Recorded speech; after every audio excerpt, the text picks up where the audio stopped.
streaming. Whose bus drives and rides down through the perilous fight? Or the ramparts we watch, were so gallantly streaming.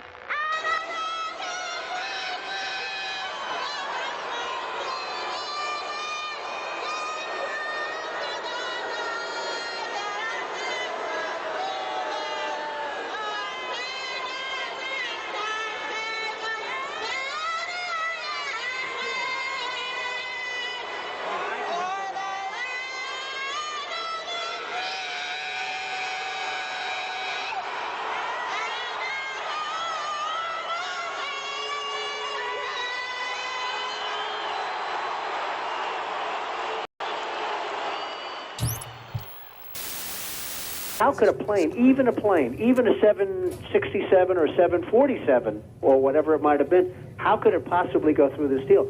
I happen to think that they had not only a plane, but they had bombs that exploded almost simultaneously, because I just can't imagine anything being able to go through that wall. I love rank gun, I love rank gun. I love rank gun, I love rank gun. I love rank gun, I love rank gun. I love rank gun. I love rank gun, I love rank gun, I love rank gun. Microphone works so I can bust like a bubble. Compton and Long Beach together, now you know you in trouble, cause ain't nothing but a G thing, baby. Two low down G, so it's buddy, you're a boy, make a big noise. You know what's beautiful? Fruit cake. All of the different colored little fruits living together in one cake.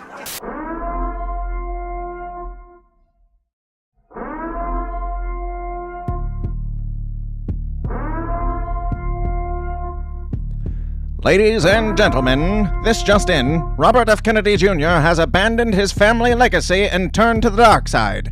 That, and Kamala Harris is not doing interviews still, and a bunch of other stuff. Get that and so much more here on The System Is Down momentarily. But before we get to that, you gotta go tell your friends, your family members, your enemies, your Robert Kennedy bastard brothers, all about what's about to happen.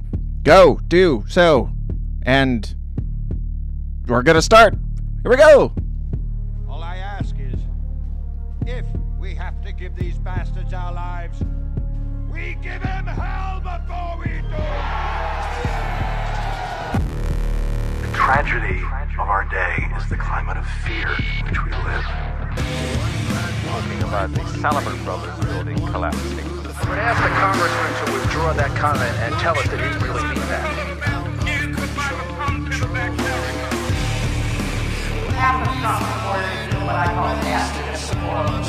I don't know what I said. I did not have sexual relations with that woman.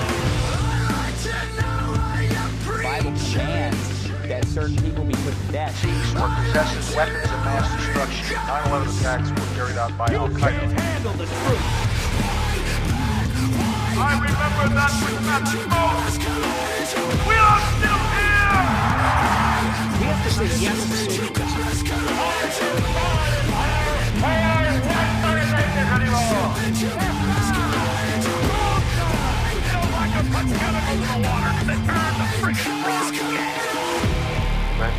No, tomorrow. It's a big club, and you ain't in it.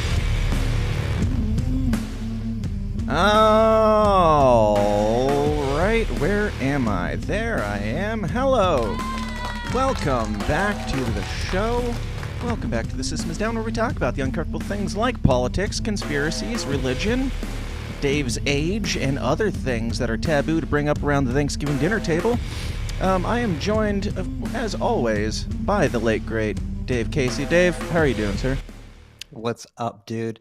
Feeling my age, but I'm still taking 2 steps at a time, bro. Some of these younger neckbeards, you know. They're taking 1 step at a time? Couldn't even... No, 2 steps at a time, bro. I'm fucking jumping up those steps. I'm telling you, middle age, but you know. Right, but the neckbeards. As far as my peers are concerned, you guys better step it up. The young bucks. So, you gotta catch up to Dave in his old age. Exactly. Yeah, Dave, how's Delaware going over there? Leading the way as far as crony corporate capitalism in America is concerned, the Cayman Islands of the Main the main island, I guess, is Delaware. Yeah, we're doing great, dude. I don't know if this is Kamala Harris's headquarters or not. Maybe they're just rolling it over, or it could be a Spirit Halloween at this point. I'm not certain. Yes. Well, I would like to start out by once again apologizing for the delay and for my disorientedness of current because, if the microphones work and the computers work and the cameras work, and then why wouldn't the internet stop working right when you hit go? But now that I've restarted everything, it seems to be working. And also all of my links are closed now, so I'm kind of reopening those as we go, and we'll see where this goes. But we do have a lot to talk about, and we're going to get into the RFK stuff, and the Donald Trump stuff, and the Tulsi Gabbard stuff, and the Kamala Harris stuff, and maybe even a little bit of Chase and Cop, everyone's favorite stuff. But before we do that, I got to remind you guys of my favorite and foremost sponsor, which is y'all in the Downers Club. People like Autumn, Jacobs, Pangea, Sean, Veet, Van, Something, Trashman, Maxwell, Meredith, Brian, Zanger, JC, Justin, Justico, Adam, Donald, Zara, Something, Heffalumps, Keith, Van Zott, Javari, Ryan, Sean Luke Picard, Big Something, William Wells, and a bunch more. If you want to get your name on that list and have it read incorrectly, go on over to patreon.com/The System Is Down and sign up for the Downers Club, where you'll get more weird, more raw, more offensive, more generally weekly content, including today's spicy Freak of the Week after party. And possibly more to come this week even, because who knows if there will be enough news to stretch over and do another episode this week. Let's find out. But support the show if you like it, whether you want to hear more of it or not. Support the show at patreon.com/The System Is Down. And I'm frozen. Because why wouldn't I be frozen? Yeah. You look in shock. Dear God, I'm frozen. And now it's Smotz just in the headlights. It's Yep. my show. I'm the youngest person on the screen at the moment. That's great. Mm-hmm. I can appreciate that. Did you enjoy it while it lasted, Dave? That was not nearly as much as I needed. Yep. Well, we got a lot to get into, Dave. Are you buckled up and ready for takeoff? Bro, I'm already having a great time. You're not going to stop me from enjoying myself. Good to go. Let's discuss, before we get in too deeply into the politics of it all, this is probably my favorite clip from the week, one of my favorite things that I've seen all week, and this is Stephen Colbert with Caitlin Collins from CNN on his show. Here's what happened. Trump has kind of been thrown on his heels by this, and he's not really sure how to go after Vice President Harris. He knew his attack lines on President Biden. He really has struggled with how to go after someone who's 20 years younger than him, who is a different gender, a different race. It's kind of been this moment where he has not been able to coalesce around a single attack line. I know you guys are objective over there, that you just report the news as it is. Oh, I know. CNN makes a... I know Is that supposed to be a laugh line? I wasn't supposed to be, but I guess it is. Yes. I'm not sure if Stephen Colbert was going for a joke or not, but either way, all it took for his audience to laugh, his brainless, brain-dead sheep of audiences, the jab... vax dance bullshit that he's been peddling, that type of thing, the top-notch entertainment, even those people know how much of a joke it is that CNN is completely unbiased and objective on their channel. Now, the Caitlin Collins here was taken aback, just shocked to know that it's laughable that CNN is objective. Dave, do you think this was off color? I think the corporate entertainment industrial complex has given permission for these guys to have fun with the Democrats at this point, which is one more reason why I just think it's in the bag for Trump. Jon Stewart was just doing the same thing, like it was 2012. Again, he was just bagging on the Democratic Party and keeping Got those it real. too. We'll get to them. That's great. I mean, really, it's nice to see. Like, regardless if this is part of the script or not, it's still, CNN has always sucked. Before Donald Trump came out and said fake news, they sucked. It's so nice it's great to see like 2 words of honesty. And why the fuck am I frozen again? Back to the Dave versus Goliath show, son. Taking over one time. Yeah, don't worry about that, bro. We'll just take it from here. So what were we talking about? CNN? CNN, yeah. CNN. Yeah, that lady, I'm sure she thought she'd come out there and have a great time and get some softballs from the vaccine pitch guy, and instead gets laughed at by the studio audience. Yeah, once you let them know, hey, it's okay to laugh now, and then they will. Right. Most of my friends are liberal. They're mostly cool people. They're not communists. Yep. And if you tell them it's okay to laugh, they will. they just need some permission. You tell them it's okay. If 4 out of 5, doctors recommend laughing, then they'll do it. Otherwise, the corporate, the corporate script has changed over the last few weeks, and it's confusing to watch because I'm not sure exactly what they're going for. I know that they're not in the bag for Trump, certainly, but they're at least being able to tell an ounce of truth for once.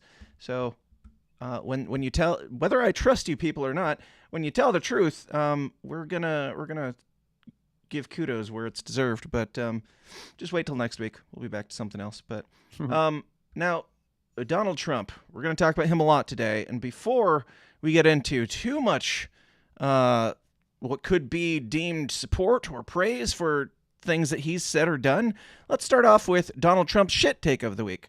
Right out the gate with, here is what Donald Trump had to say about flag burning.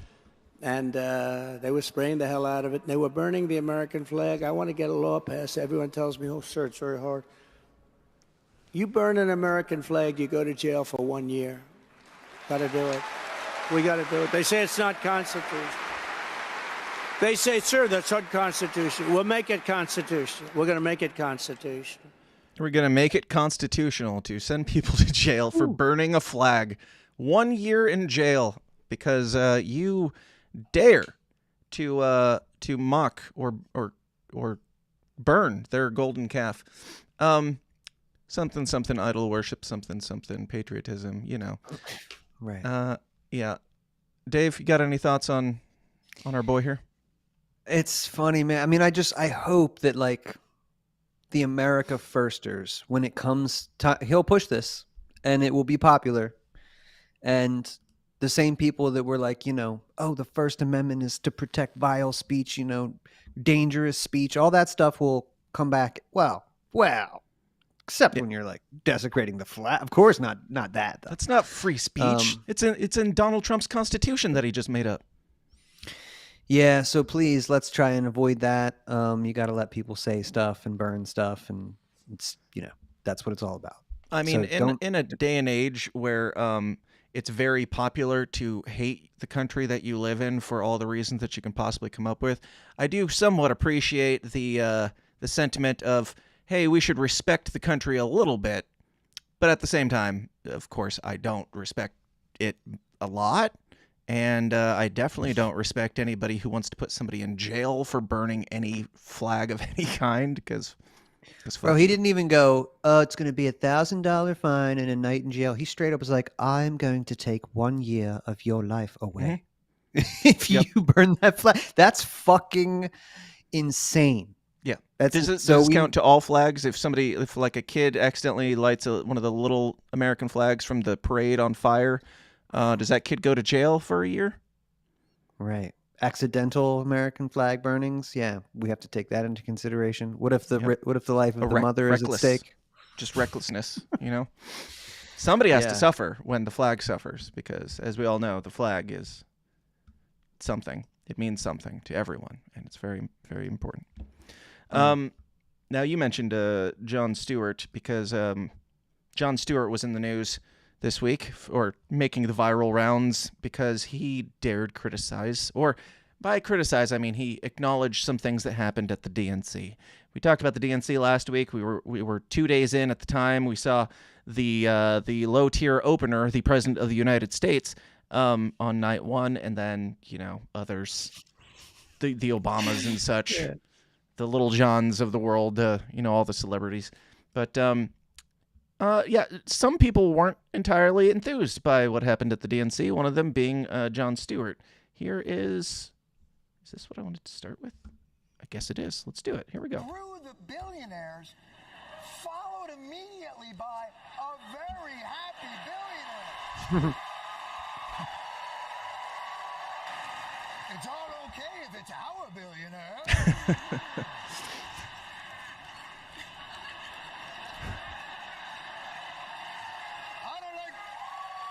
And as we discussed last week, he's right. Like, right after Bernie Sanders went up there and said, fuck the billionaires, J.D. Pritzker goes up and he's like, I'm a successful billionaire. And everybody applauds. And they're like, yay, billionaire. Even though we just applauded Bernie a second ago for saying no billionaires. Like, in a matter of a half hour, these two completely polar views, contradicted themselves. Shocking.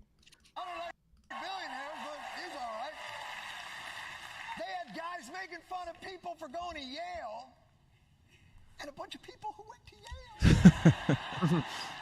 The Democrats had people who prosecuted sexual predators and... Boom. For the audio listener, the sexual predator on screen is Bill Clinton this time, which is, Props to Jon Stewart and Comedy Central and Viacom Inc. and CBS International for, saying this. Thank you. Which, by the way, it's the same company that runs the Corbett show. So, yeah, it's okay. Everybody's allowed to kind of shit on these guys again. Yep. But yeah, it's great. Is it just because it's like a throwaway candidacy at this point where they're like, you can be a little bit honest, we need to regain some favor? Is this Jon Stewart trying to be more honest, or is this like, are the court, we're gonna watch some more like CNN stuff where CNN's kind of calling out Kamala a little bit here and there too? They're just kind of dipping their toe in the water. Is it just because they know that it doesn't fucking matter and they're like, let's regain a little bit of our credibility because we're gonna need it for the next time we need to lie? Yes, I think, bro, that's the pendulum, and that's the infinity war.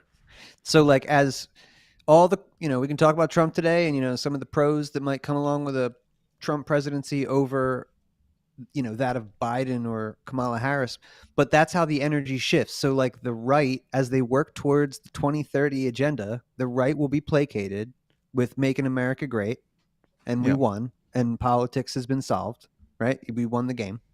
Yep. So, and then, yes, the street cred of the left will begin to rebuild, and Jon Stewart will be great again. Right. And, at least for a little while. At least for a little while, as they need until it's more him, politically expedient to lie. Once that comes back around, we'll be right back at it. But sorry, that clip apparently was super quiet. I did not turn it up. We're getting it together, y'all. We're here a day early and a dollar short, but we're gonna make it work. Now, moving on to what's next. Let's see. Oh, more DNC stuff. We had Oprah on stage at the DNC. Everybody knows Oprah. She was up there complaining about oppression and income inequality and racism and sexism, all of which she has suffered in her life. Let's hear about that. From the redwood forest, love those redwoods, to the Gulf Stream waters, I've seen racism and sexism and income inequality and division. I've not only seen it, at times I've been on the receiving end of it.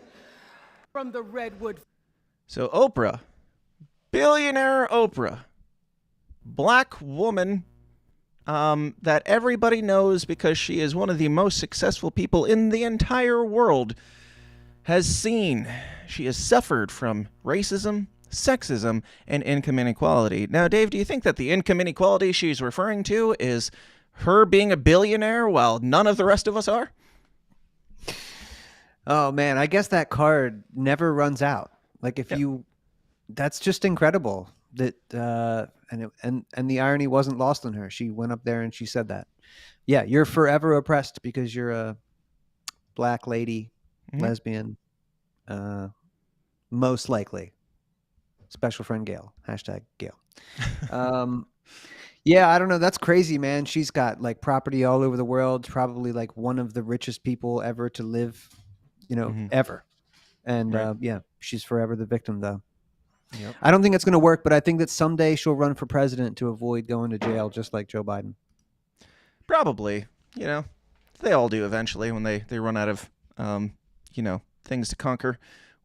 They can once they've gotten over the hurdle of like buying, selling, and consuming children, they're like, what do I have left to do but conquer the world? Let's do that.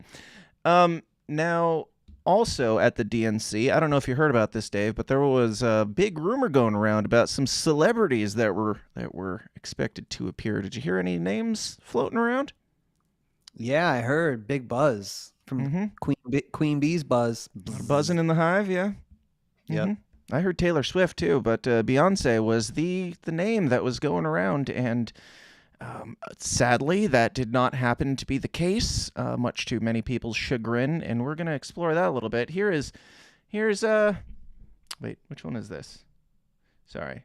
Oh, yeah, this is them explaining the lack of Beyonce. Here we go.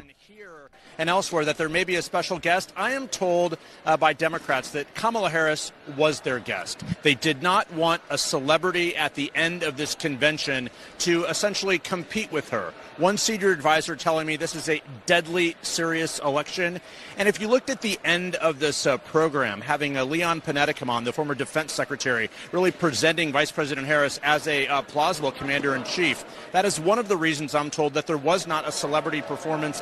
So it's a deadly serious election. They cannot make a mockery of it. They have to keep it very serious. That's why you remember that celebratory roll call that they did last week with Lil Jon representing Florida to turn down for what?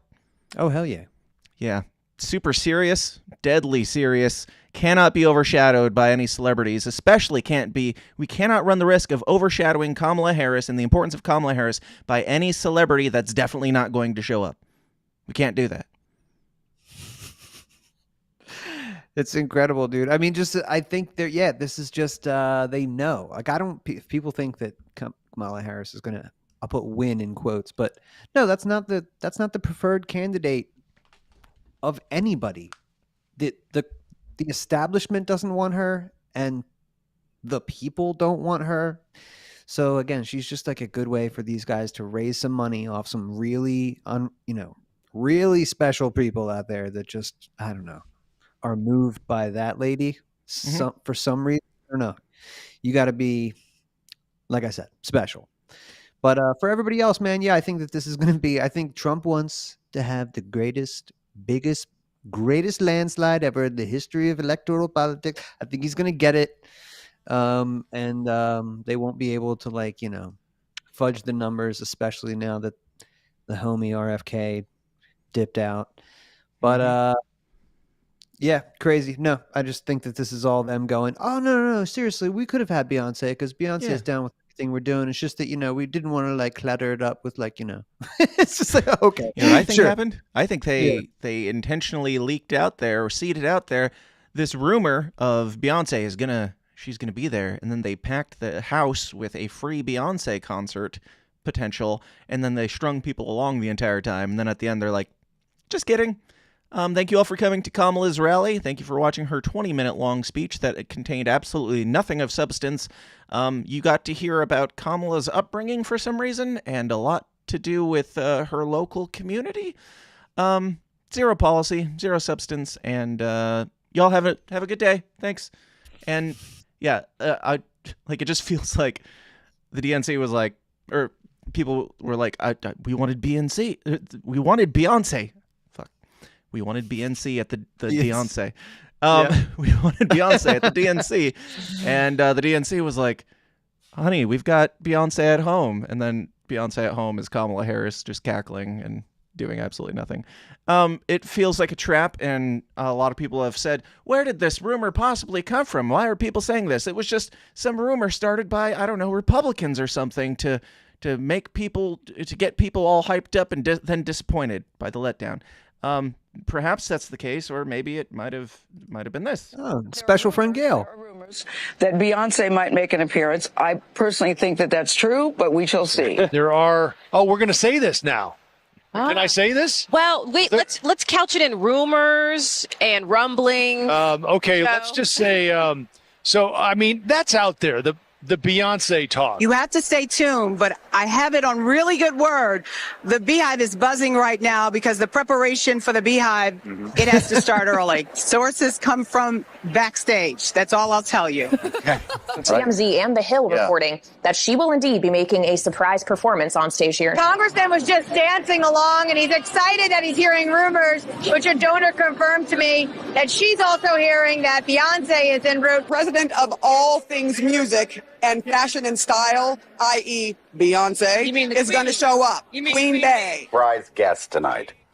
Beyonce? I know Beyonce's got to be in town, right? My gosh, is that what we're in for? A Beyonce show tonight? There are rumors that Beyonce may be there this evening. It was almost a mic drop moment. We may see Beyonce. Is the United Center going to be turning into the Beehive tonight? Earlier today, we spoke with Christy George, the executive director of the DNC host committee. Holding out hope for Beyonce. Is that going to happen? I don't know, Everybody's but that's what I whispering want. about it around here. I know. I thought you would have the insider tip on that. I'm hoping, fingers crossed, they're keeping it very close to the vest. Of course, like everyone else, we're hoping that Beyonce makes an appearance. There could be a surprise performance from. So you get the point, and there's still like half a minute left of that.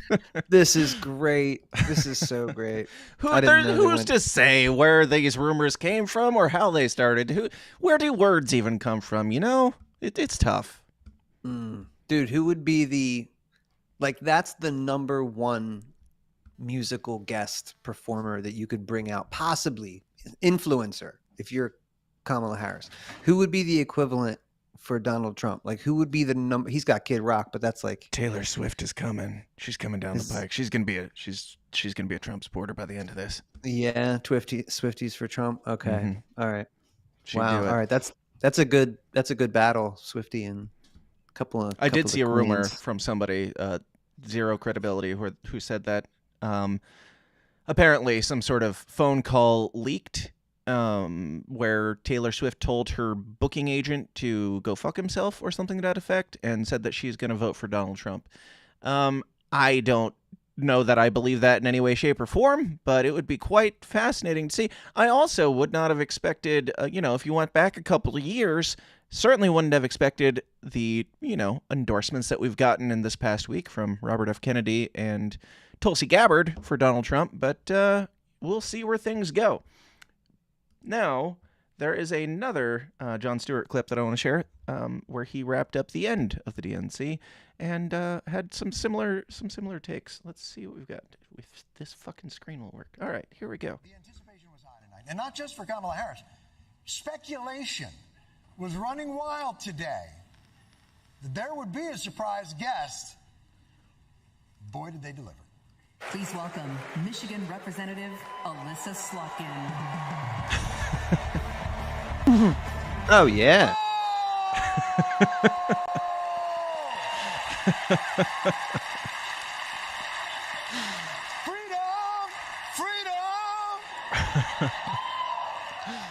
I am in the slot hive.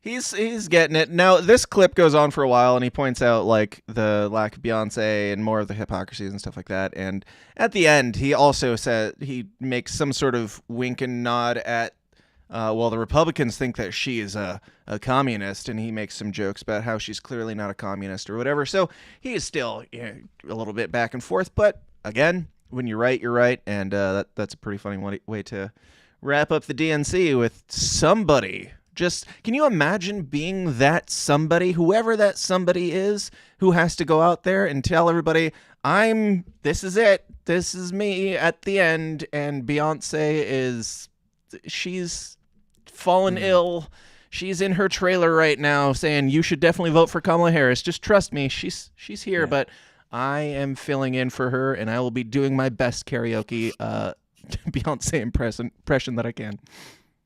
My body too bootylicious for you, Slutnik. What's her name? Slot something. Slotnik, get over here. Yep. Yo, it's very reminiscent of John Podesta coming out at midnight in 2016, telling everybody to go home. Hillary Clinton's not coming out. Very much like that. You get me, and I am very disappointed that I have to do this right now. Now, speaking of Beyonce, or I mean Wish.com Beyonce, Kamala Harris, she's been, the presidential candidate for the DNC for a few weeks, almost a month, I'd say we're getting close to now. And have you heard any interviews, Dave? Bro, not a one. Unless I think I might have seen one from the View, unless it was old. It might have been an old clip. I think it's probably old because I don't think she's done any. And other people are starting to notice as well. While we have like Donald Trump going on Theo Von's show and talking about crack, we've got Kamala Harris avoiding any sort of non-scripted interactions with the people. And here's CNN actually taking note. What's on the vice president's schedule today? Well, she's traveling and talking to voters and getting her message out there to the American people, something that she's been doing from the very start of this campaign and something that she certainly did when she was President Biden's running mate as vice president. But look, you just mentioned the speech she's going to be giving in that's right. I was asking about today, and I don't think she's got any campaign events on the schedule today, does she? Well, she and Governor Walz have been traveling across the country. They hit nearly every battleground state last week. On the campaign trail, they raised $36 million within the first 24 hours of Governor Walz joining the ticket. And what she's going to be doing Friday is taking her economic message directly to the voters in North Carolina. I certainly don't want to get in front of exactly what she's going to say, but she's going to talk a little bit about how she's going to make sure that she's putting consumers first as part of her economic plan. Oh, she didn't want to spoil that. I don't want to get into exactly what she's going to say, but she's going to be talking some vague shit. Trust us. It's going to be the same stuff you've been hearing. Real vague, economy bad, and money good, and we're good. Middle class. 9/11. Expect more of that. That's right. To take on corporate price gougers. She's going to take on junk fees. And that's something that, John, she did when she was Attorney General of California, something she continued to do as the United States Senator of California. So she's going to be taking that message out to voters, and I look forward to seeing more of what she's going to say on Friday. I think we all do, and I'll ask you more about that in just a second. The reason I was asking about today is because it seems like she has time, if she wanted, to do an interview with a member of the media or do a news conference, correct? There does appear to be that time if she wanted. Well, look, she has said on the campaign trail that she would be doing an interview at some point. She said that, I think, last week during a rope line or when she was talking to reporters. But look, what is important here, John, is that she is taking her message directly to the American people. Directly to the American people by going and standing on stage, giving them a lecture that is pre-written by somebody else and going home. She's taking her message directly to the American people, but in the most, sterilized way you possibly can. She's being used still. Don't you worry. She's being used, John, but she's just not gonna answer a goddamn question. Even if it is to, save her entire election. But, yeah. People. She hit a number of battleground states. I think we had 15,000 people in Detroit last week, 12 to 13,000 in Nevada. She's been taking her message to the voters and drawing large crowds. So she's actually having those direct conversations. But not today. All I'm saying is not today. She could do an interview today, I would think, because she's not out there today. Well, look, she's taking her message directly to voters, and just because Oh, dude, trust us, maybe it's you don't happening. hear me. Listen, she can't do it today because she's taking her message directly to voters. But she's not doing that today. Not today, though. And also, she's got nothing going on. But she's real busy doing next week doing the directly. Did I say directly to voters? Did I say that part? Or how are you not getting this? Yeah, good on. What's this dude's name? This sad puppy dog looking fellow here, John something. Do you know? Right, the guy who's been historically awful on this channel, but has recently been given permission to be funny and go after these. He just people woke a up one little bit. morning. He was like, "I think I'll tell the truth today." Like, sure. But whoever this he is is, all part of it. Have you seen? It started with the debate with Biden, and Trump came out of it, and he was like, Jake Tapper. I used to call him Fake Tapper, but he's been very fair. He's gonna do the switch too. He's gonna reestablish faith in our institutions. Yep. So watch. Perhaps this is just a hunch based off of nothing, obviously, but perhaps the reason why they're keeping Kamala Harris from doing interviews is because when she says anything, it kind of sounds like this. On a different front, Axios this week reported that President Trump, if he gets a second term, will sort of dial back, for lack of a better term, DEI programs that the Biden administration has put in forth. Obviously, I know you disagree with that. I obviously believe that you don't want him to get a second term. That said, if that does happen, what do you think that would do to race You think that Kamala Harris doesn't want the person she's running against to get a second term? Really? Brilliant. Well, let me say we're going to win, so it's not going to happen. Boom. But I think that, listen, today is actually, I believe, an anniversary in terms of Dr. King, right? And I was just in Selma, and we acknowledged the 59th anniversary of Bloody Sunday. I think it's really important that we as Americans always embrace our history, the parts that we're proud of and the parts that we're not got proud that deer of, in a that we headlight can't look. forget. And drunk. We should all That too. agree that we should teach history. We should learn history if we're to ever have We all agree. an accurate idea We should of teach history. where we want to go and where we don't want to go in the future. And that means also acknowledging the importance of diversity. It means acknowledging the importance of the fact that everyone should have equal opportunity to compete and equity. And then, of course, inclusion. That too. Don't But, forget you about know, Hey, let's And look around the inclusion. room. Like, everything that she says feels like a filibuster. Everything she says is just to run out the clock. Like, she opens her mouth, doesn't know where it's going, and then just jumps like meanders through, like, well, racism is bad and diversity is good, and as Ukraine is a little country and Russia's a big country. Like, it sounds like she was asked a question by a 5-year-old and she knows she can get away with it, so she's like, let me dumb this down to the dumbest possible level and hope that you don't realize that I'm not saying anything. I have nothing to say. There is nothing in here. Thoughts, Dave? It's crazy that she can get away with that. I wonder, I mean, I feel like you should be smart enough to know that the guy you're staring at doesn't believe your bullshit. And this is going to go out and millions of people are going to see this. But for whatever reason, I guess just if the corporate press runs defense for you, if they choose to, like they did for Biden while he was completely incapable of, independent thought, then yeah, sure, they could do it for her. It's crazy to watch, man. The gaslighting continues. Yeah. Fake Super Chat from DC. He says, Fake Super Chat, how should we deal with the provocateurs like Jonathan Todd Casey and others who continue to about bullshit? You should ignore them or make fun of them on your podcast. These are the options that we've been given. Do what you want, but probably best to ignore them because their opinions don't have any bearing in reality, generally. From what I've seen, we keep bringing up the Joshua Reed Eccles of the world, the guy who is, as an angry libertarian, who's angry at the Mises Caucus for only for supposedly endorsing, secretly shadow endorsing Donald Trump somehow. But he is openly endorsing Kamala Harris, who is pushing, as we'll get to in a few moments, is pushing for all the neocon bullshit. But how do you think we should deal with the provocateurs, Dave? Actually, dude, I think that was pretty solid advice. And as somebody who spent a good amount of time, triggered by the Sarwarks and those dudes, I think that's really good advice. We get to watch the clown show.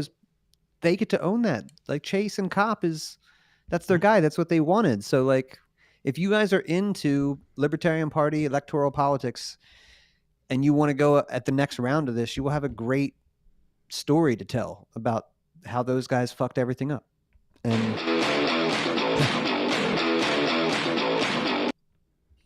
sorry, boom, it's yours if you want it. But yeah, I wouldn't give those guys too much of your energy. Yeah. Agreed.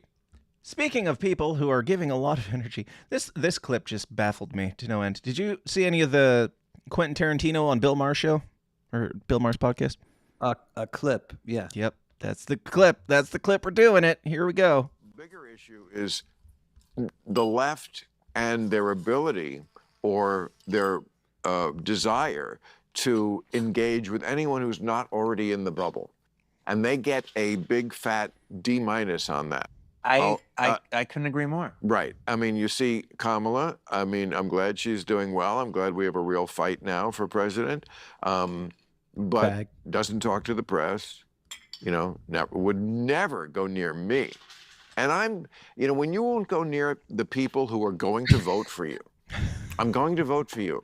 Do I have to love everything? No, I don't.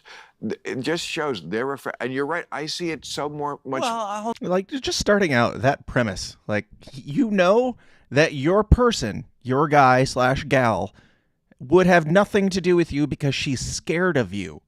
A guy who is openly saying, I'm going to vote for you no matter what, and you're scared to talk to me.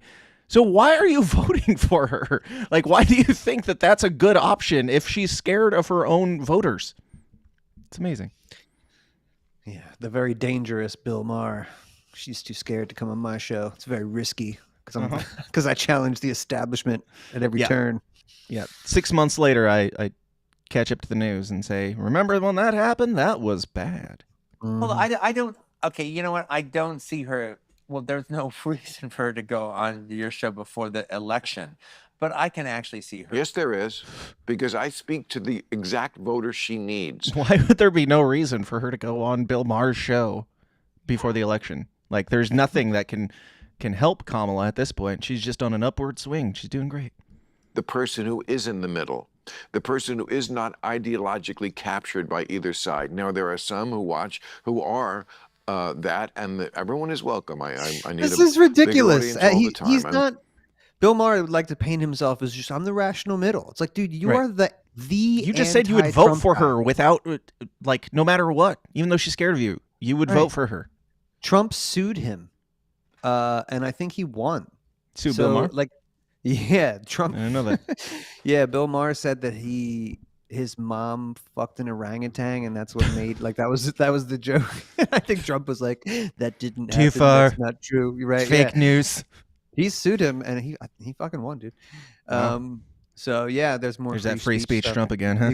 Exactly. Right. So Bill Maher, I mean, I'm just saying, like, as if he's just the guy who's, I represent the average voter who can be swayed either way. I'm not like a hard partisan, Yeah. And I mean, if you're going to sue somebody over a joke, at least sue them over a decent joke. That's just lazy. Like an orangutan. Too far. People have been saying mean things to me, but when that Jewish man told me that my mother fucked an orangutan, that was too far. Yeah, that's it. That's the line right there. Greedy that way.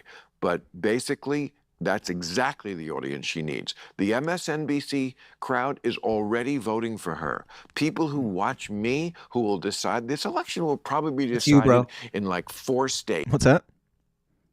That's him. You are, bro, you are the MSNBC crowd. Right. You're the hard left. Yeah. That's what you are.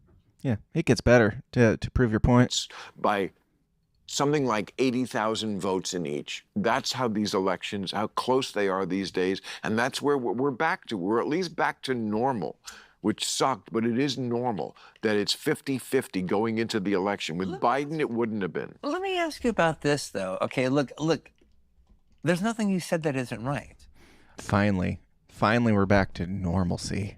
It's been so long, but thank God we are back to having 2 very qualified candidates going neck and neck with each other. One of those candidates being the guy that I called like a rapist and probably a murderer to some degree. And, the other person is scared of me, her voting base. I'm glad we're back to normalcy. All right. And there's definitely nothing you said that isn't right in a normal election cycle. I mean, it's irrefutably right in a normal election cycle where you have a year to set your case. I think there's just all about winning the fucking election, all right? And then the easiest path to winning the election, look, you can talk about maybe she should have had more guts about this or that and the other, but we're the fucking president. Right. And Trump's not the president, and we're the fucking president, and now it's... You hear the way he talks about this, like such team sports? Like, we won at the Super Bowl. We won. We did it. Good job, us. Yeah. I sat on my couch and did fucking dick shit, and he's talking about the president as though, or not even the president, he's talking about the vice president as though it's him. as though he did something. What were you gonna say? He's on some Saul Alinsky shit though. This is rules for radicals. Like he's telling the truth. He doesn't give a fuck about TV appearances. I think he's politely trying to say that if she went on your show, you know, you might be able to like, it would only have the chance to make her look worse. What she's got to do is ride out these 2 months, not talk to anybody, keep her fucking head down, raise a bunch of money, and gain political power. Fuck the world. Yep. It's going to be about this, but this is about fucking winning. What most people don't give the Democrats enough credit for, all right, but we give the Republicans credit for. It's like, no, sometimes it's just about fucking winning, and it doesn't matter how we look at this moment. It's about fucking winning. Right. This is about fucking winning. Jeez. Yep. No, it is.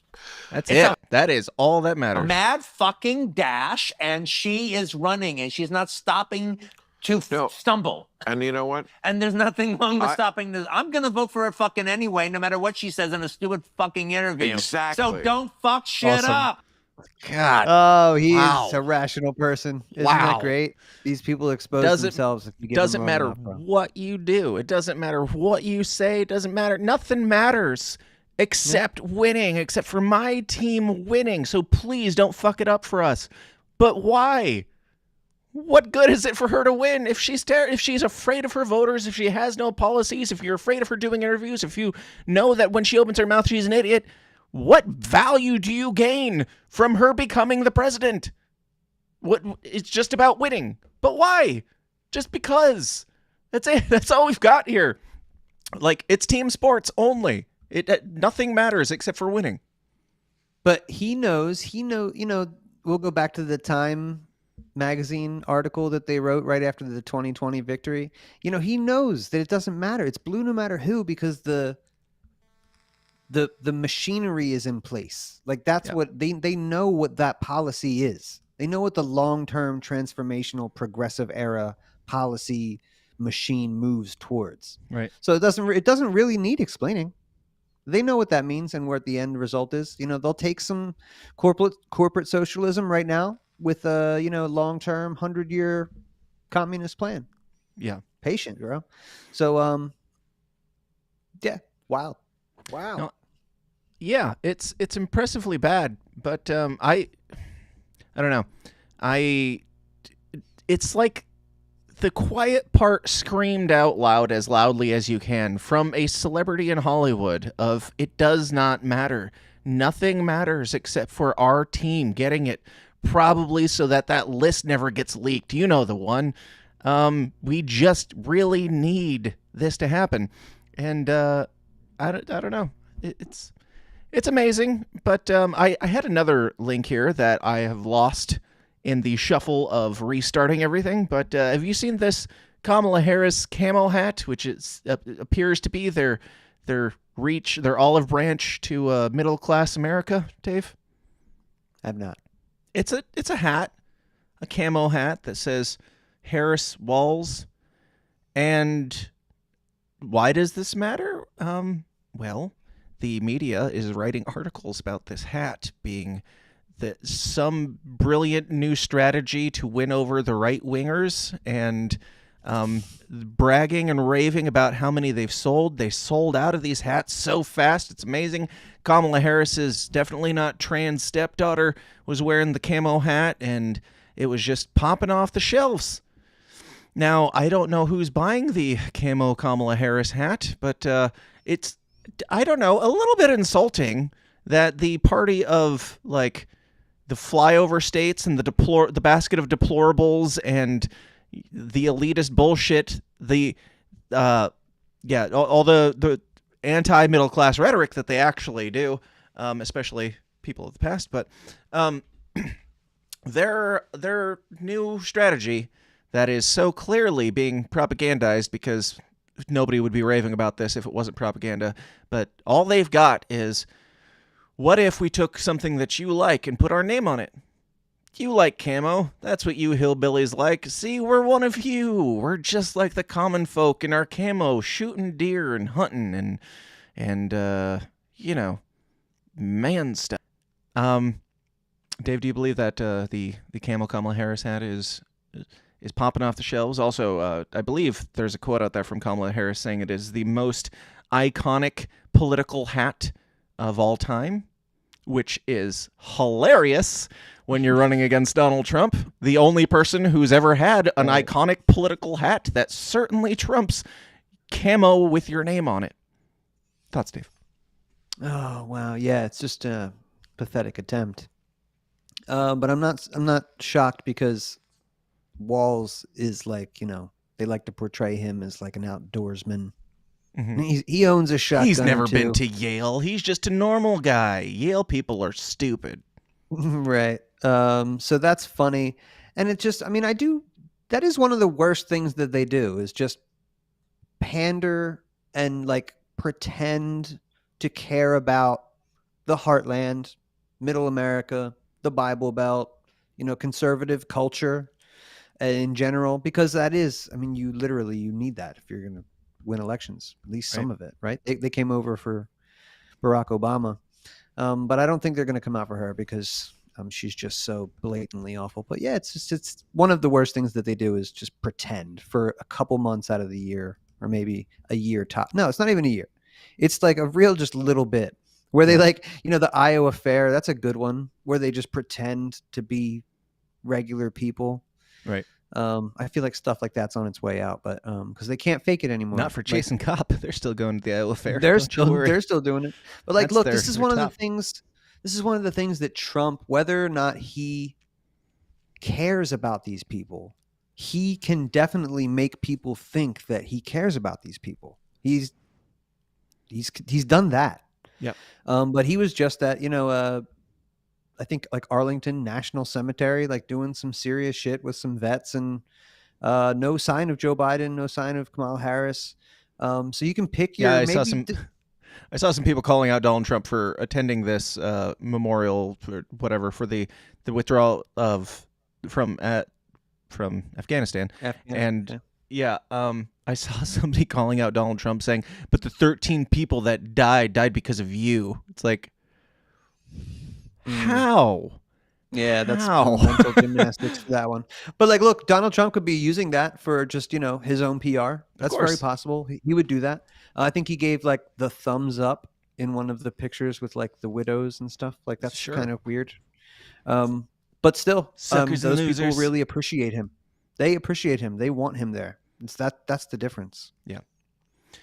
Now, we've got one more bit on Kamala Harris that I want to touch on before we get into some RFK stuff. But this is from @Greg Price 11 on Twitter. I don't know who that is. You go look him up if you want to. But he compiled these 4 clips of Kamala Harris that I think are it's just beautiful to have this all in one speech from the current sitting Vice President of the United States.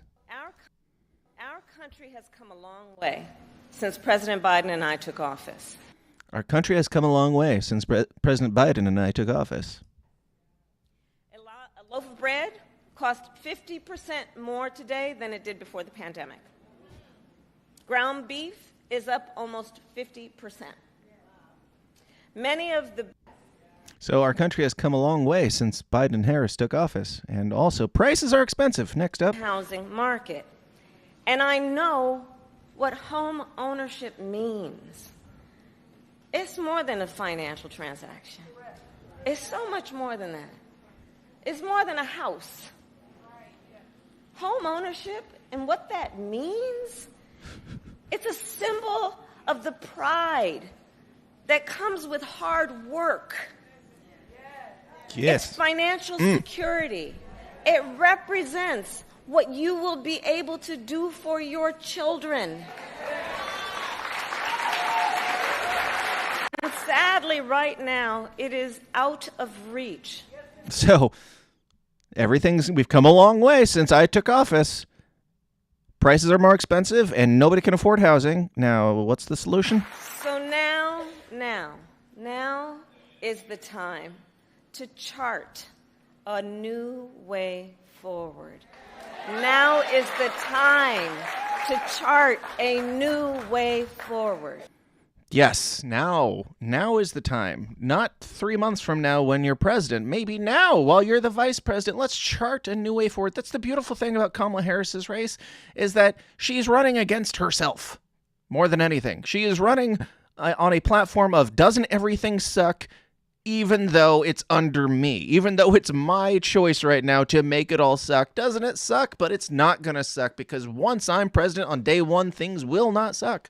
I could make them not suck right now, but I don't feel like it. I'm a little tired and don't have a lot going on, but I will make things not suck, and you can trust that. You can take that to the bank and smoke it or whatever, and yeah. Once I am in the White House, as I am, things will no longer suck like they do now while I'm in the White House. It's great. She's got, like, the problem, reaction, solution propaganda shit down, but the problem with that is that the problem and the solution that she's proposing are both the same thing. She's saying, things suck. Don't they suck? Don't you feel bad? I did that. Now elect me, and I'll stop doing it. It's great. Thoughts, Dave? I've heard some people say that, like, they're playing the Trump campaign like a fiddle because, like, Trump's out there doing all these interviews. He's, you know, kind of defending his record and making himself very available. And she is doing anything but not putting out her own message or being interviewed. She also wasn't the president, so she hasn't done, like, lots of, like, public stuff. Yeah. So in a way, like, it just in the minds of the public, like, it almost appears that Donald Trump is the incumbent and she is the challenger. Yeah. Right. Because, like, she's still a new face kind of to a lot of people. The same kind of voters that would just vote for a woman president or just vote for a black woman president because of diversity, equity, and inclusion and how important that, you know what I mean? It's no issues are important. So it really doesn't matter, dude. Like, so whether you're just like a power hungry, you know, like mover, like Quentin Tarantino, or, you know, like a dumb, impressionable college communist, like you're aligned on that. Yeah. Being a black woman is enough. It doesn't matter what your personal policies are or what you say, or yeah, that's the appeal, dude, to Kamala Harris. It's risky. Let's see if it pays off for him. All that matters is that we win. Now, I forgot to play the intro for Kamala, so we have to play it now, the outro, because this has been Hail Kamala. Praise be. Everybody, raise your fist, and God bless our leader.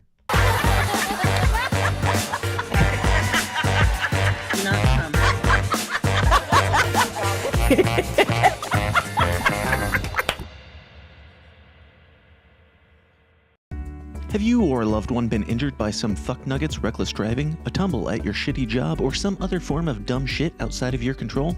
Well, fear not, because today's episode is sponsored by a lawyer.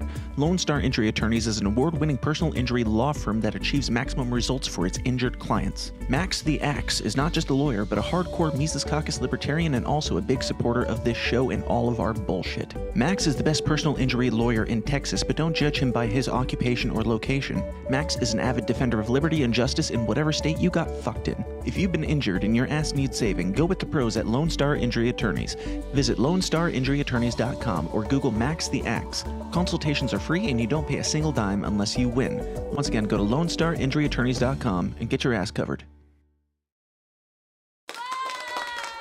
We are back, and we have importanter things to talk about than Kamala Harris, because, as has been mentioned a few times, Robert F. Kennedy Jr. has shaken hands with the devil incarnate, Mr. Donald Trump, and signed in blood over his firstborn child or something. But lots has happened, and we are going to discuss all of it.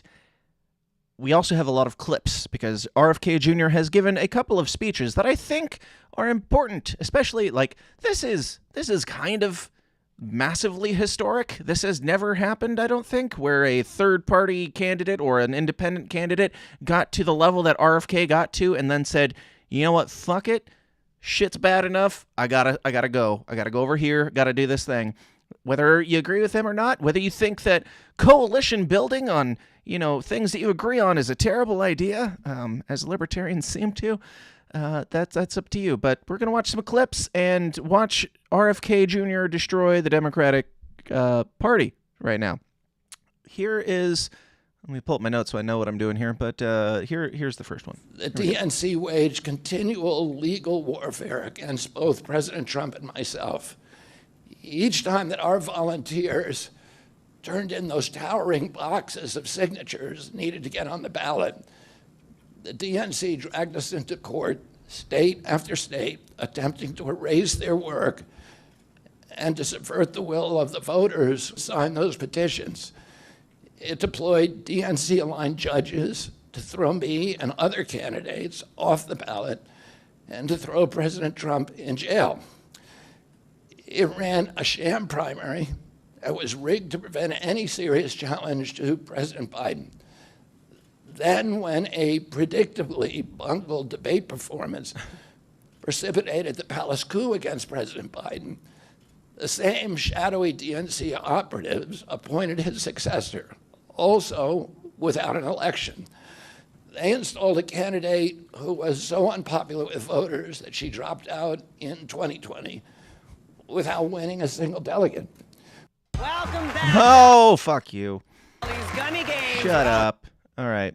So, yeah, RFK just calling it like it is. No lies detected thus far. And, yeah, Kamala Harris did receive 0 delegates when she was running for president initially and was everybody's basically last pick, like their Joe Jorgensen. That's what Kamala Harris was to everybody. And then at the end, much like Joe Jorgensen, she just got it.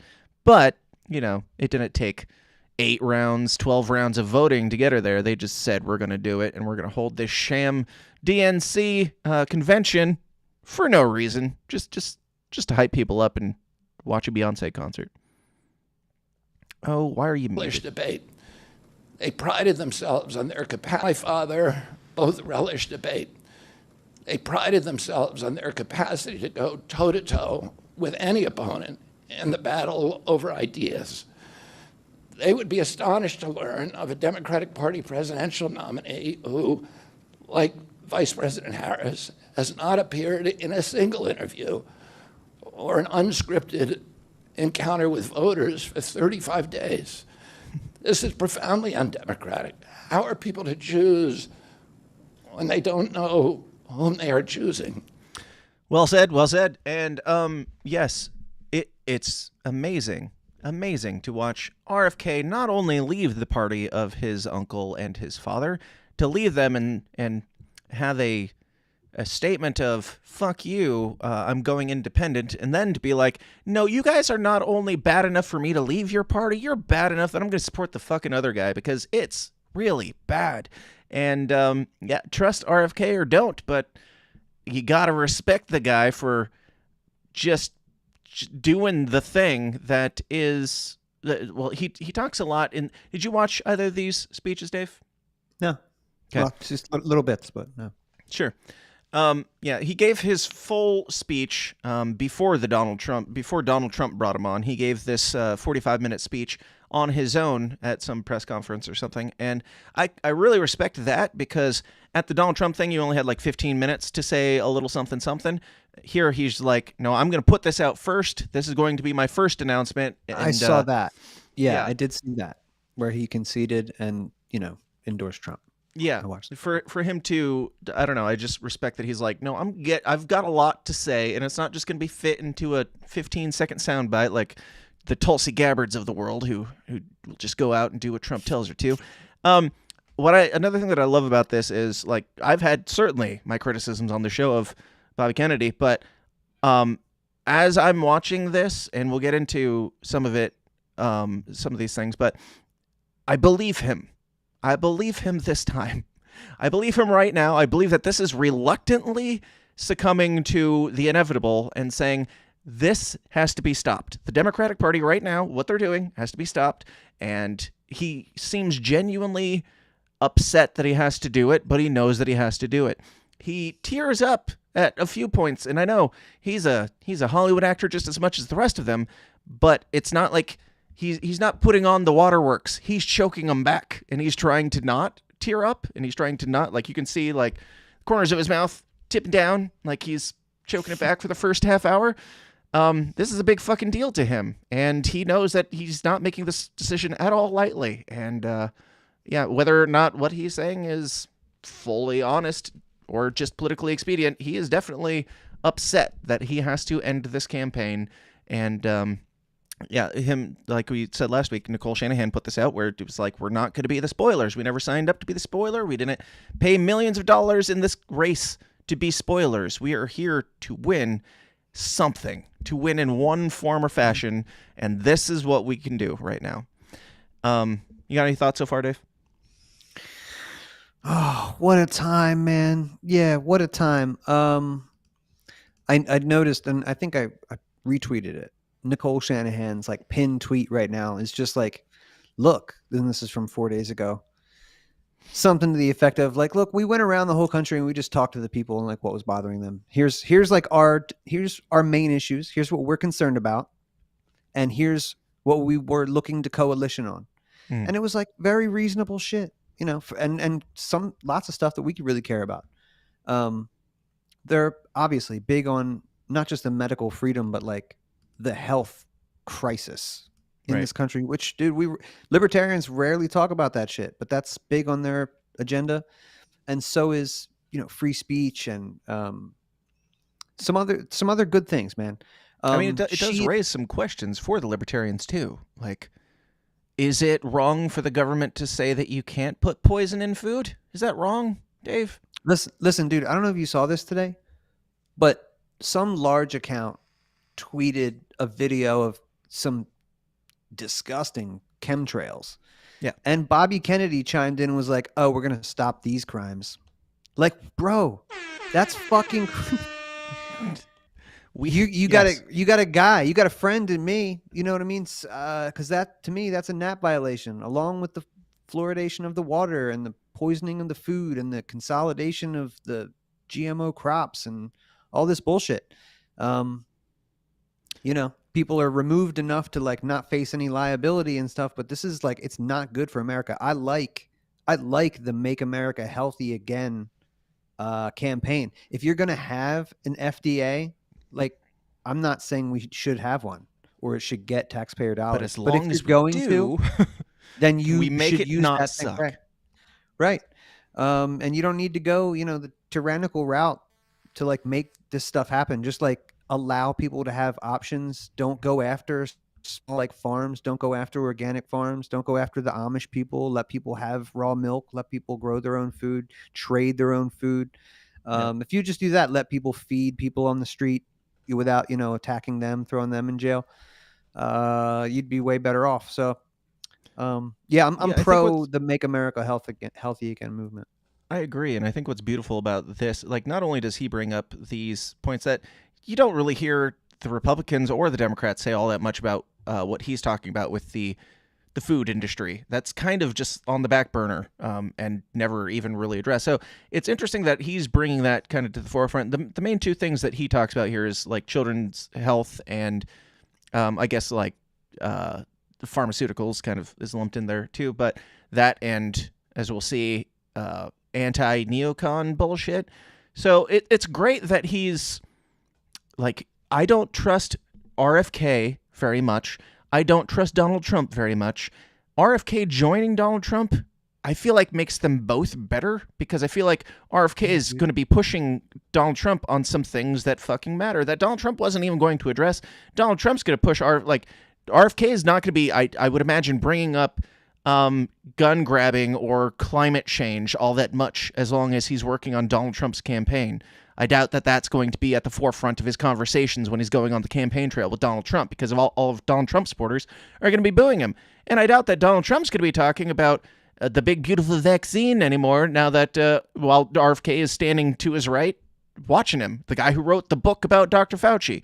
So, yeah. So look, and let me offer this up to any libertarians or anybody really who just like is still locked into like the ego part of this or like the cult of personality. Like, we all know that Trump put $7 trillion into the economy and fucking caused massive inflation. We know that Operation Warp Speed is something that he champions. And like, this is off. It's awful. Yep. It's awful, dude, that he's still on that tip. But if you could possibly, like you said, dude, if Bobby is in the vicinity, right? If he's involved, right? It almost gives him the ability to like absorb some of that sin. And if you can do that, like just put aside your ego if you want like whatever Trump to pay for that or something. Let Trump go, right? If you can get Nuremberg too. Like if you can get, isn't that a good deal? Talk about art of the deal, right? All right, Trump, you put these people in here, so we're going to give you a pass. But we're going to need you to deliver some COVID justice. I think he would do that. And he's already surrounding himself with good people. Yeah. Surrounding himself with Tulsi Gabbard. So now look, you're going to have some stuff that sucks. Tulsi Gabbard still is, she doesn't want to fight the stupid wars, but she'll fight some smart ones, Sure. So you got to watch that. And there's probably going to be, heavy Zionist influence no matter what right now.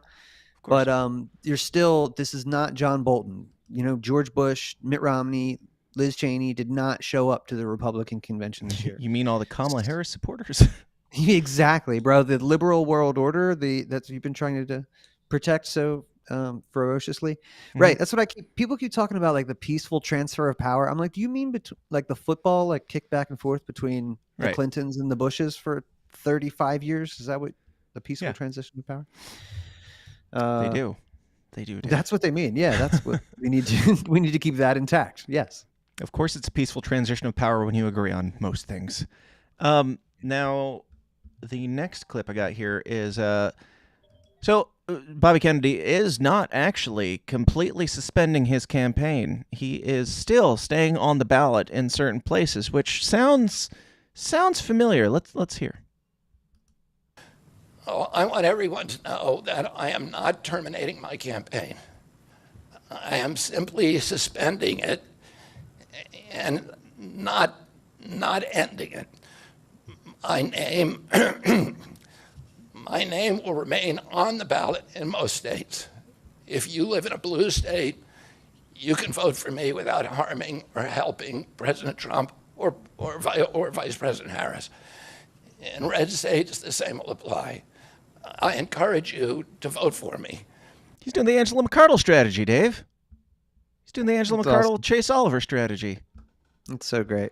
Yeah, he's not going anywhere. He's staying on the ballots where it matters and not staying on the ballots where it doesn't matter. So, yeah, fuck you. It's like, I a couple weeks ago, you could have said, yo, I'm voting for Trump. And I would go, okay, I get it. Or you could have said, I'm voting for RFK. And I would have went, all right, I get it.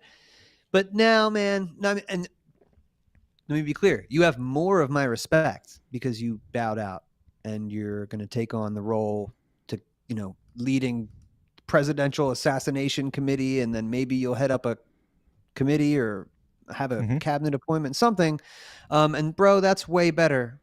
I've learned that you got to get what you can out of this. And that would come with more value. And it was somewhat selfless. I have a feeling you're right, dude. I believe him. I think this is probably tough on his wife who surrounds herself with all liberal dickheads that that's just going to, he lives in California, I believe, right? I could be wrong about that, but she works with Hollywood types. Yeah. So that sucks. I'm sure that's going to be harder for him, but dude, that's what I'm saying. I would rather, this is the fascinating thing that's happening across party lines, is that people are finding that there are more important things outside of their political home that, maybe historically that the powers that be, prey on a couple key issues, cultural mainly, right? And then they lock into that and they play those cards for decades. And I think Trump figured out a way to kind of explode that and just figure out what everybody kind of wants to hear and give them that in a palatable way. Yeah. So now you see these all these disaffected Democrats that I'm sure they're just the things that they value used to be important to the Democratic Party. They used to be anti-war. They used to stand up for working people. Yeah, Donald Trump, RFK and Donald Trump are more left than Kamala Harris at this point. Like they're more what the left-wing party used to be, of the anti-war, the anti-big pharma, the anti-whatever. Meanwhile, Kamala Harris is out there saying we need the most deadly military of all time, and we're gonna take care of the war. Like it's. I don't know. I'm torn because also RFK, you'll notice, I don't know if I've got the clips for that pulled up here, but when he talks about anti-war stuff, you notice that it's like we need to get out of all these unreasonable, crazy, ridiculous wars like Ukraine, period. End of sentence. That's it. That's the only one we're going to talk about. Ukraine's bad, but nothing else needs to be talked about here. Currently, literally happening right now that, you notice how they don't even bring up Israel in any way, like not in favor, not against, just war bad, Ukraine, the end, and we need to get out of that. So they're still to some degree playing along to the tune of the regimes. It's awful, dude. But like, I look at it like this: you just like, sorry, the dogs are going nuts. But like, you got to kind of take what you can get at the moment. Like, we're really not in that much of a position to negotiate. Right. So like if somebody was like, if your local municipality was like, well, we're going to stop taxing seniors. Yeah. Like instead of going, well, that's not fair. Got to do that for everybody. I think the best thing to do there. So that's kind of the approach I'm taking across the board, even though there's so many things to have on your list of grievances. I get it. Absolutely. And another thing that I liked about Kennedy's speech is how he is... he's not planning to shy away from disagreements with Trump, which I think is good, because iron sharpens iron. If there's any truth to these two mofos at all, it would be great if they could both push each other to be better. In a series of long, intense discussions, I was surprised to discover that we are aligned on many key issues. In those meetings, he suggested that we join forces as a unity party. We talked about Abraham Lincoln's team of rivals. That arrangement would allow us to disagree publicly and privately and fiercely, if need be, on issues over which we differ, while working together on the existential issues upon which we are in concordance.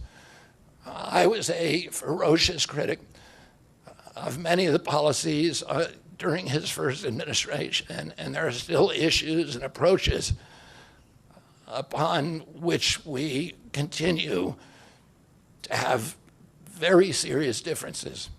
But we are aligned with each other on other key issues. Like now, yeah, he gets into some more there, but for the sake of time, it is great to see anybody doing an honest endorsement, not just, I mean, sure, there is, to some degree, this is just a cave because it can't go any further. But it's not like a Nikki Haley cave where it's like you had no chance from the beginning, and now you're going to come out and be like, I don't love everything he says, but it's too important of a time. We got to vote Donald Trump.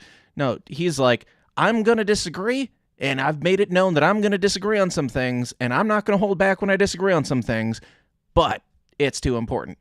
Like, Nikki Haley wasn't like, I disagree, and I will voice my disagreement. She was like, I disagree, but I'd really like a spot on this guy's cabinet, so I'm gonna play along for now.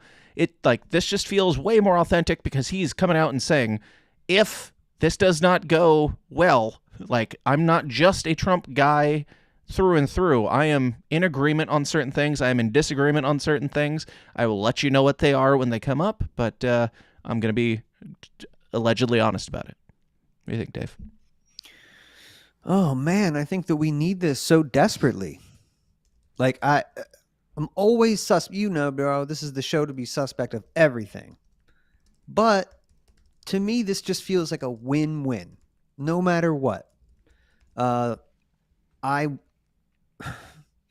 what I want. I want people to be able to talk. It was awesome back in the day when not everything was political and you could disagree. That seems like ancient history. Like I hope we can get back to that.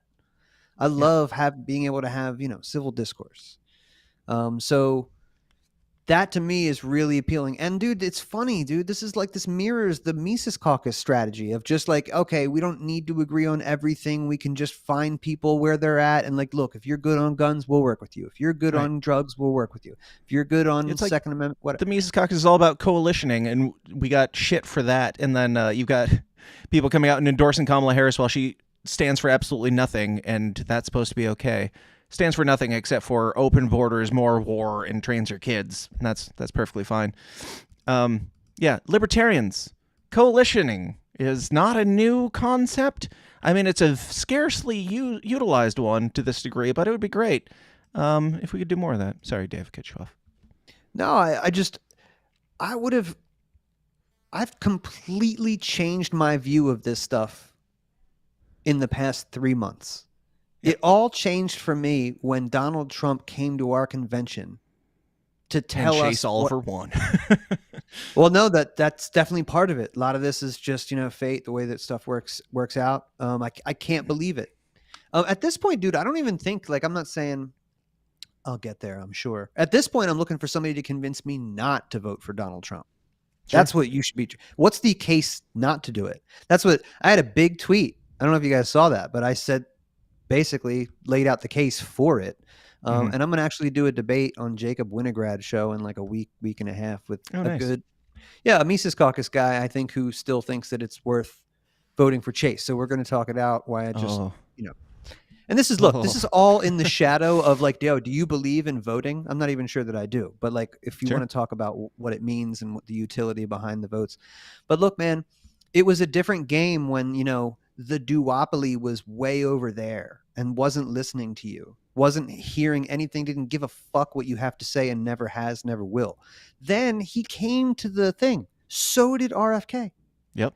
So, and again, I'm not looking to be like coddled. I know that they just want our votes and they need that shit. I don't care what they even personally make believe. them dance. Exactly. Like, look, if all we get is rhetoric from these people and all we can rely on is public opinion from the rhetoric, then I'm willing to settle out of court right now. If you want to keep the faith in the institutions alive so that people cherish the Second Amendment and the Constitution and the Bill of Rights, then let's do that. Let's do that for 4 more years. I think that's absolutely better. Like, that's just better. And it comes with some, like, whatever your flavor is over there. If RFK, if you were like, well, I really like this, and I'm more of a Tulsi Gabbard Democrat. It's like, well, look what's happening. Right. Everything is kind of coalescing around this for whatever reason. So either they're all just totally in on it, total shills for, the technocratic. Yeah, very possible. Sure. Let's keep that on the table. I mean, if Donald Trump is to be the guy per their choice deep down and have this beautiful underdog story and have the Elon Musks, the RFKs, the Tulsi Gabbards, former Democrats about face and support the guy, that still makes sense. I'm not saying that it's not still controlled to at least some degree, but or possibly to the entirety. But yeah, while it's happening, it's hard not to enjoy. It's hard not to enjoy that they're pandering, even if they're just pandering. Yes. I mean, that's what I'm saying. If this all is still 5th generation warfare that J.D. Vance and Peter Thiel and, Cambridge Analytica mocked up years ago with Donald Trump and his people to consolidate power and, shred up the Constitution and, if we'll put you in jail for burning. Right. That's a straight up First Amendment violation. Like, that has a possibility if he gets, the mandate to come in and he's supercharged on America First stuff, then, that could actually happen. But that would be disastrous, what that would mean for, just the legal ramifications of that. And he admires guys like President Xi. He would much rather be a king, just like George W. Bush said that he would rather be a king. It'd be so much easier. So yeah, we have to take the good with the bad, man. But I would much rather some American flag waving than some, the flags, the other flags. So you can burn whatever you want. Just, pick a good flag. And it might be a big old psyop, but I'll take it over the other one. Absolutely. And I think there's 2 more clips in this speech. I know we're getting a little long. This is supposed to be short. We're only at an hour and a half, but we still... the plan is to get to some chasing cop at some point. Obviously, we have to, but we have actual politics that matter to talk about before that still. So I've had people tell me that they don't believe that RFK reached out to Kamala before reaching out to Donald Trump. And to those people alone, I have to play this clip. Following my first discussion with President Trump, I tried unsuccessfully to open similar discussions with Vice President Harris. Vice President Harris declined to meet or even to speak with me. Suspending my candidacy is a heart-rending decision for me. Now, I believed that he reached out to Kamala Harris because I think to some degree, deep down, Robert F. Kennedy Jr. is a whore and a politician who was looking for anybody to... There's a part of me that thinks that that's the case, but after hearing this, I kind of lean more towards he reached out to Kamala Harris so that he could say that he did. Like, that is valuable, just to be able to say, like, I reached out to them. They completely snubbed me. My own former party, the party of my uncle, the party of my dad, that party, that anti-war party, that anti-big pharma party, those people snubbed me completely. But I offered it. It's kind of like, if somebody offered video ads to Jason Kopp, hypothetically. Or like when Angela invited Biden, but she probably knew that he wasn't coming. Sure. Yeah. I mean, it's better to put it out there and see what happens, and then you can rag on him for decades I invited after. him. Yeah. I invited him. It's your fault. You didn't do it. The offer still stands. Chase, Kopp, you know who you are. Nobody else does, but you do.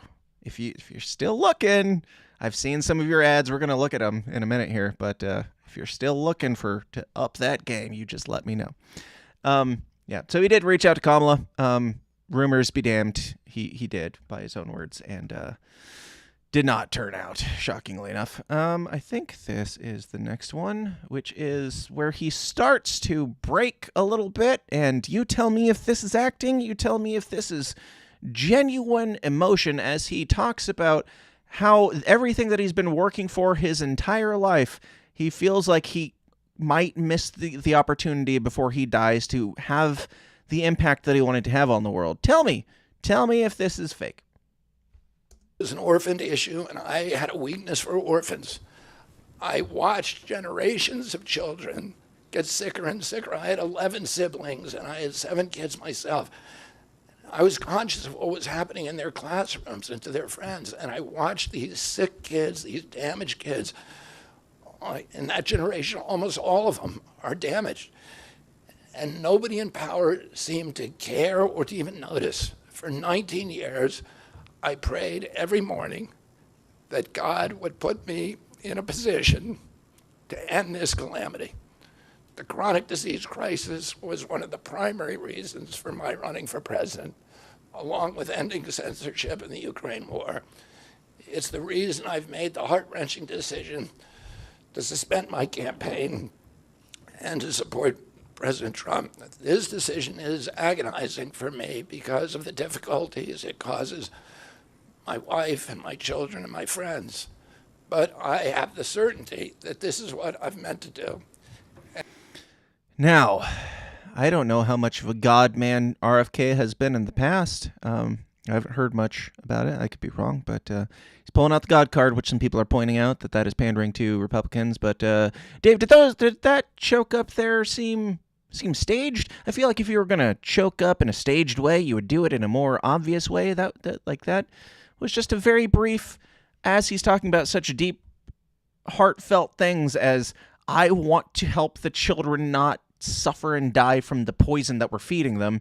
And this seems like my last opportunity to do so. And it's going to also, I think it's worth a note that he said that it will make life harder for his wife and his children. Now, what does that tell you about the political landscape? There's a part of me deep down who watches this man talking, and a part of me is like, this man is saying, I'm probably going to die.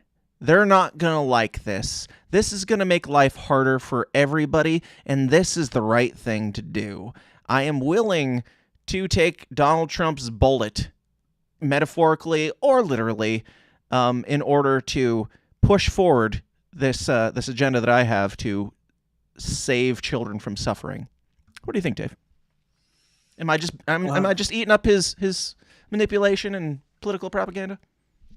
Maybe, man, but we don't need to keep reiterating how skeptical we are of these people in general. But no, man, I believed that. I thought that was genuine just from the one watch. And man, like, yeah, I wonder what a guy like that, like, we joked a lot, dude, and you know, the Epstein stuff is out there. He's joked about, you know, I have skeletons in my closet, and if they all voted for me, I'd win. Like these kinds Apparently, of things. he chainsawed off the head of a whale too. That's the latest one look, that they're pushing around there. Yeah. So my point is that a guy who comes from like the American royalty and the utmost privilege and has probably guilt, whether he's religious or not, just if he's a spiritual guy. Yeah. He probably understands how much he was given, how much of his life he probably wasted on just fucking being fucked up and, you know, treating people shitty. And maybe he even has some real sins he's like dealing with. So I wonder, like, if that kind of stuff really invigorates, I want to believe that will really invigorate a man in his later years to like, just to truly be like, I'm just on a mission. Mm-hmm. That's a good story that I want to believe. I hope that's true. It looked like it was. And yeah, this doesn't seem like, you know, when you look for this stuff, I was talking about Larry Sinclair the other day. That's the guy who, you know, blew Obama in the limo and smoked crack when people were, you know, with him, he went on Tucker Carlson and people were like skeptical, like, oh, I wonder if this is true. I'm like, I wonder if this is true too, bro. But it's not like he made millions of dollars or something, Right. like became famous being like, what is in it for him? He got a couple interviews and then probably 1 million death threats. Right. Like I'm sure life hasn't gotten better for him since then. Yeah. It's probably going on 20 years. So, you know, I err on the side of, you know, like, what's your motivation there? And so it's cool that he can have some political motivation, you know, like maybe it's a cabinet position, but when he says, I believe that I'm here to tackle these issues that nobody else can, I tend to believe that he believes that. Agreed. And last one on this speech. This is one of the last things he said on Donald Trump, and I found this to be quite telling. To solve these dire problems. After 8 years of President Harris. Also, you can see the single tear, which he does wipe away later, so it is real. It is not fake. He has one single tear there on his left eyeball. But, yeah.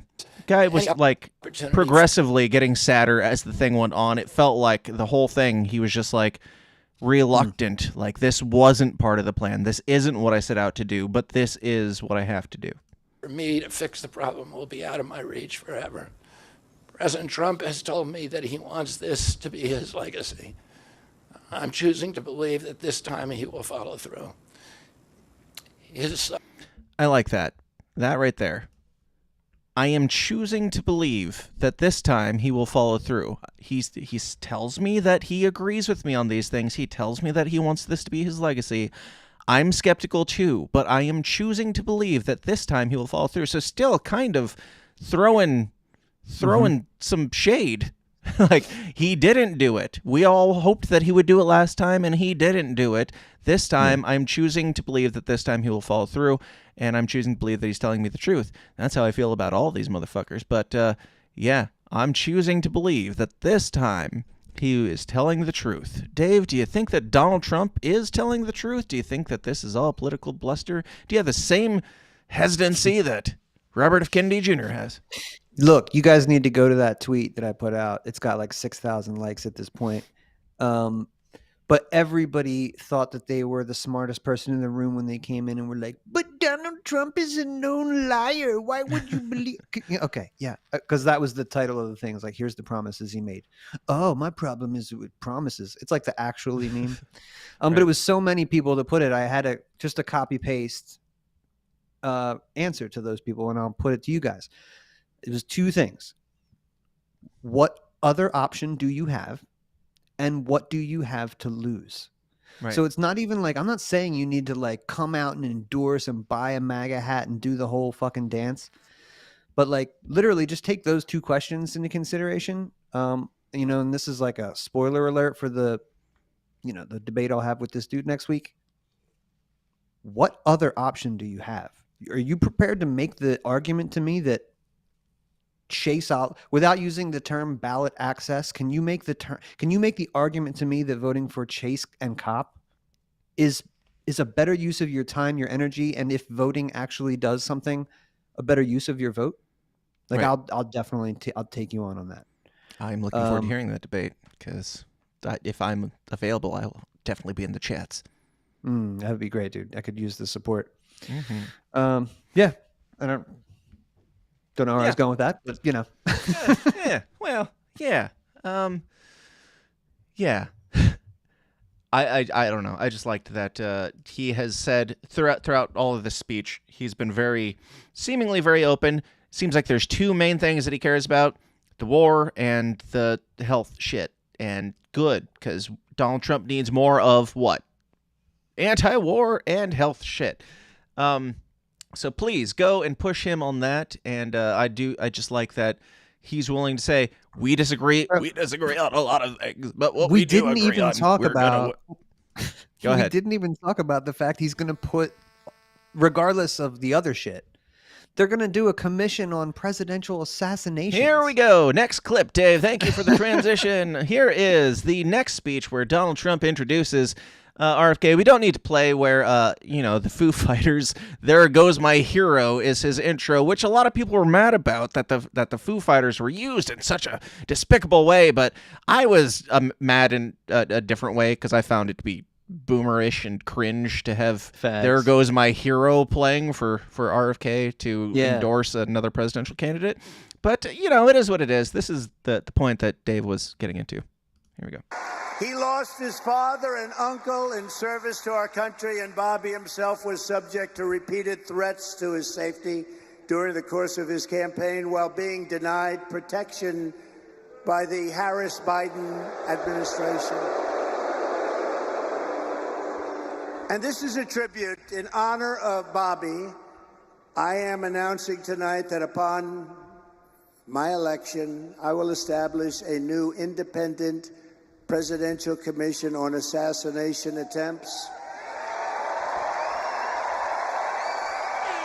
And they will be tasked with releasing all of the remaining documents pertaining to the assassination of President John F. Kennedy.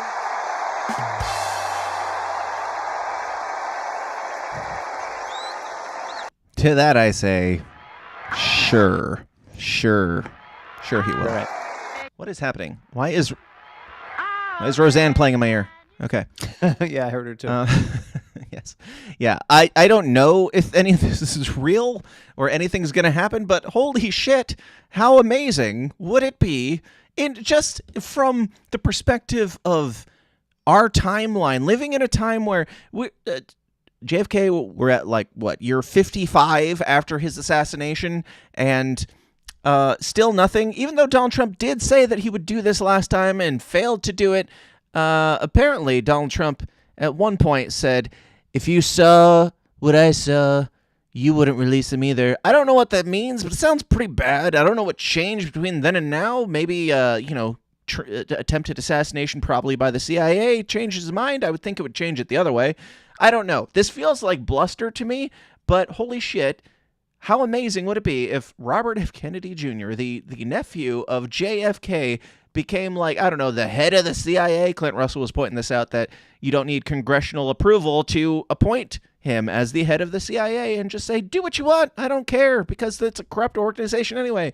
Go hog wild. And that would be amazing. I know that is fan fiction and that is, fantasy football type of talk, but Dave, what do you think? Is there anything to this, or is this just more bluster? Because as RFK said, I hope that Donald Trump does all these things this time and he doesn't fuck it up again. And now he's like, well, that thing that I said I couldn't do last time, I'm willing to do it this time just because I've changed my mind. What do you think, Dave? Dude, I think Donald Trump knows more than he lets on. I think you played that clip in the beginning of him talking about bombs in the towers. Mm-hmm. He used to That was tweet when he was about a free range agent, though. right. No, man, I hope that he comes out and look, he didn't just say like on a show, like in passing, like, oh, when asked by like a host or something, oh, would you do this if presented? Oh yeah, sure. Like made a promise. He specifically brought out a Kennedy in front of thousands of people in a press event, like campaign event, and said that.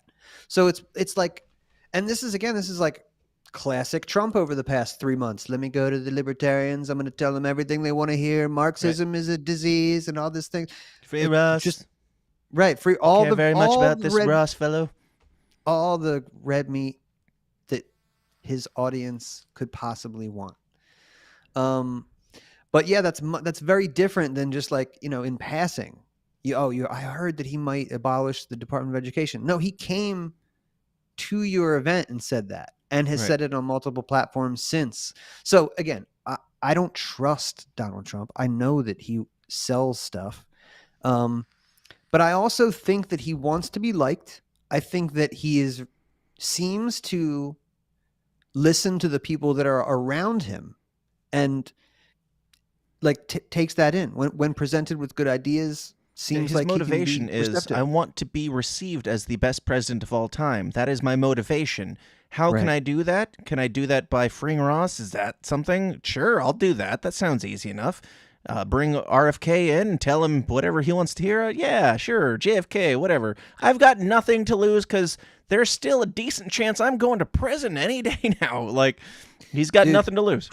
The best thing we could possibly do I was going to say a party, but it's not even a party. If the best thing the Liberty Movement could do is do what it's has done since Ron Paul that is to just move maybe the dissident right in the right direction.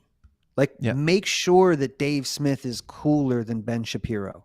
Make sure of that so that like the movers and shakers are forced just because it's a market too, right? You got to like, and move the dissident left back to anti-war, exactly. like embrace the yay Palestine, Gaza, whatever. If it means ending the war that we're funding by Israel, like sure, I might not agree with your motivations, but push them on the issues. Yeah. Great, we've got a little bit of anti-war Democrats left, even though they're retarded. Yeah, get Jimmy Dore back on top, make Jon Stewart great again. And just be cool. Like you could have, it should have been Donald Trump versus Bobby Kennedy. That should have been probably the national conversation. It'd be great. And then it could have been about like, yo man, warp speed, bad news bears. Oh, okay. But like he would have had to address that. Yeah. But the Democrats, that's the thing, man, liability. They are in it just like he was, and they all can't go down. Right. So we need our puppet. Be them. Yeah, that's why or Kamala Harris cogent. wouldn't even talk to him. Wouldn't even talk to him. And there's a reason, because that, to your message, that's absolutely toxic. Oh, let me hear what the anti-vaxxer crazy conspiracy theorist has to say. Like, you would never do that. Pass. Pass. I mean, she won't even talk to Bill Maher, so why would she talk to RFK? This in and of itself, you could talk about all the specific minutia of the details, but listen, Donald Trump will speak to you. Kamala Harris won't speak to you. I don't know what else to tell you. If you're just like, well, still up in the air. That's quite a something. Yes. Will not take a question from you. Cannot answer it without a prompter. I don't know what else you need. Installed candidate has zero policy still. Will not talk to you. What else do you need? Now, on this RFK, Donald Trump, poisoning people shit, health. They're focused on health, which I do think is, to some degree, commendable. On the flip side, we've still got... you remember when Joe Biden was going to cure cancer 4 years ago? He's been saying it ever since. He's going to cure cancer, operation whatever, like moonshot, anti-cancer, tell me that it's fake without telling me that it's fake. Yes, it'll be just like the moon landing. Very real, and we're going to do it, just like the moon landing. More recently, President Biden posted, we're mobilizing a whole of country effort to cut America's cancer death rate by half in the next 23 years and boost support for patients and families. I know we can do this. It's not just personal.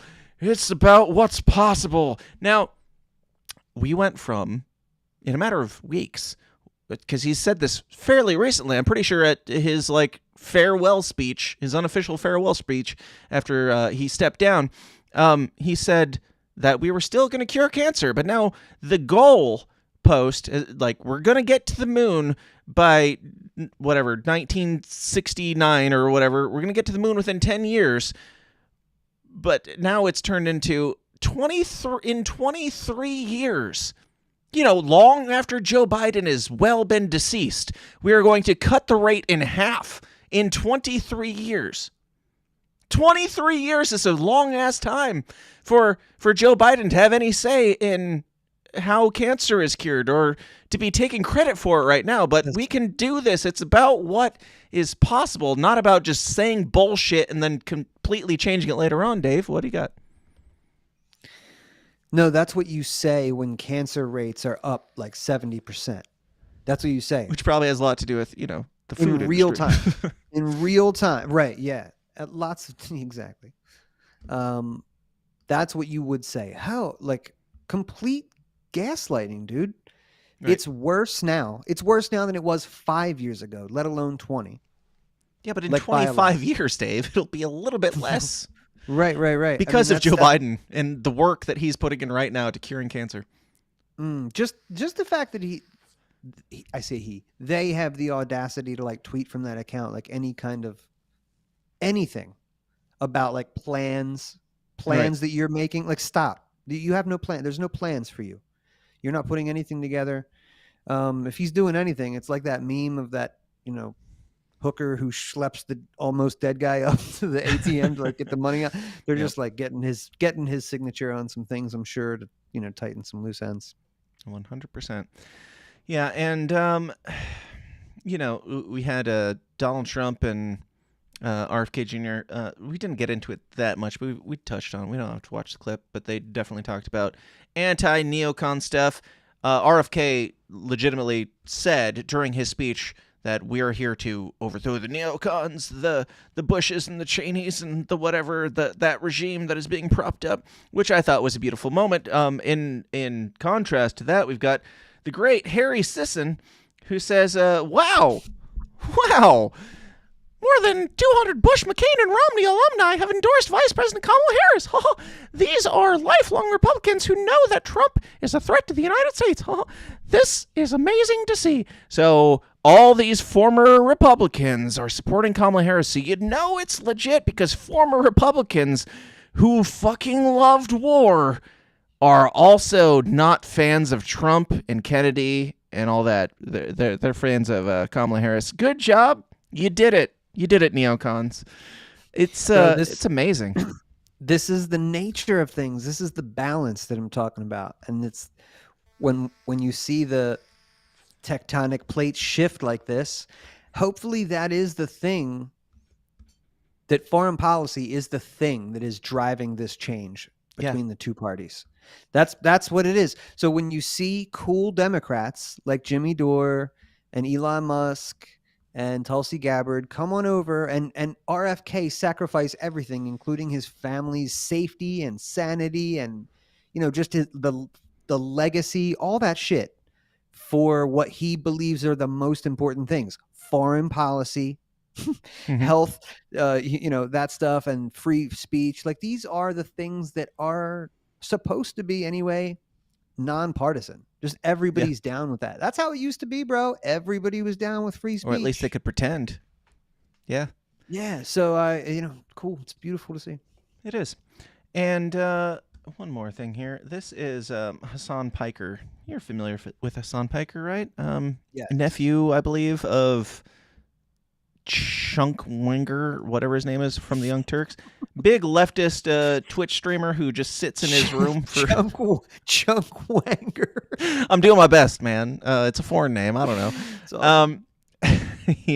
Hassan Piker sits in his room for hours and hours and hours every day. I know we've done it for way too long today, and we're going to do it some more, but he does it much more, and it's sad because here's a leftist take, a very, very propagandist leftist take on what Kamala Harris had to say about war, which I thought was beautiful. With our brave troops overseas. As Commander-in-Chief, I will ensure America always has the strongest, most lethal fighting force in the world. What the fuck? Yo. And I will fulfill our sacred obligation to care for our troops and their families, and I will always... So leftists are not, or the people who have been pushing this, the Biden nonsense, the never Trump nonsense, this is the way forward. We're not going back. We're not going back to the past. We're going forward to the neocon future. They're starting to take note, at least a little bit, because, what the fuck is the question you should ask to the party that's supposedly anti-war, who is saying that we need the most lethal military ever known to man? Dave, do you think that do you think that I'm overplaying this, or do you think that that's what Ron Paul was asking for as well? No, I was more taken back by her her Madonna-esque kind of quasi, cosmopolitan accent that she put on there. Like she over enunciates just a little bit. It's like really... suddenly she lost the black accent that she had down in Alabama. Oh, right. Yeah. The molasses on the tongue. Mm-hmm. She definitely lost that. We gonna win in 2024. Yep. She turned that completely off in favor of the debutante. That's pretty interesting. Mm-hmm. Yep.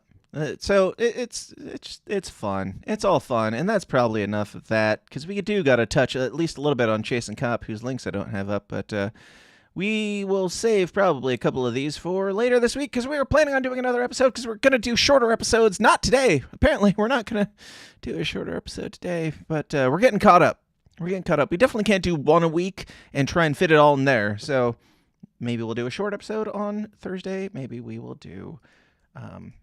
another one of these. But now, for all the people that are enthusiastic about the support of RFK Jr. for Donald Trump and some of the I don't know, libertarian-ish stuff that it brings, some other people are not happy about it. People like Chase and Cop, and if we're gonna do the Chase and Cop, we gotta set it up right. This is the Libertarian candidates, Chase and Cop.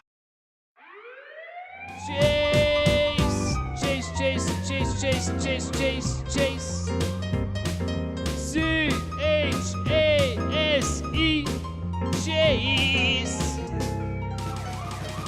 Nah, Chase. That's right, it's Chase and Cop, where we talk about the Libertarian candidates more than anybody should ever bother to, and clearly more than anybody is going to. Because somebody's got to keep you up to date on what's going on, the really important things. So the classical liberal caucus posted on Twitter the other day, if you're disillusioned by RFK and tired of the two-party system, don't give up hope. Chase Oliver is still in the fight. Dave, before we get to Chase's response, do you got any thoughts on the classical liberal caucus for people that aren't familiar? This is they are started as an answer to the Mises caucus. Their candidate was Chase Oliver, and they got their guy, and the guy who started this caucus, one of them, stepped away and endorsed Kamala Harris because... Who's that? That's Joshua Reed Eagle. That's right. Yeah, we talked about that guy. So yeah, she's defending the liberal world order, as we all know. Praise NATO and also cops. But Termont was not enough cop for that guy, so he had to peace out.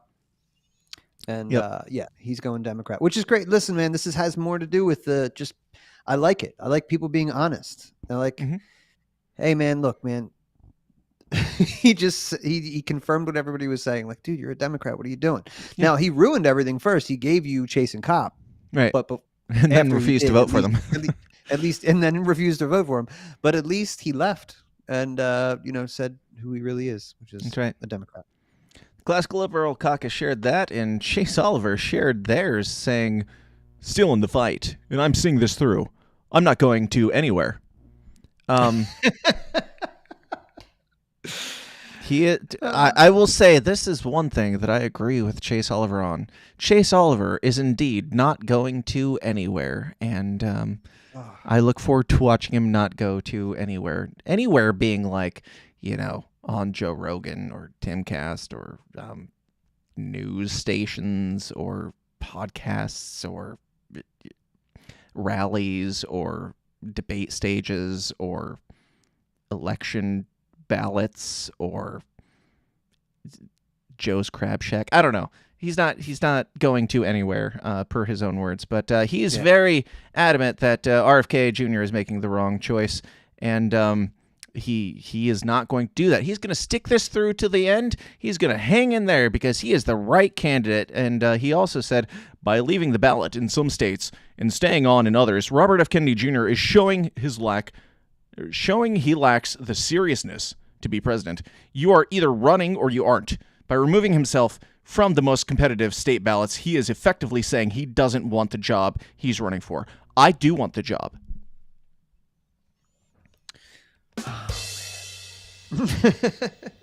You can want it all you want. I'll take it too. If we're just handing it out, that's great.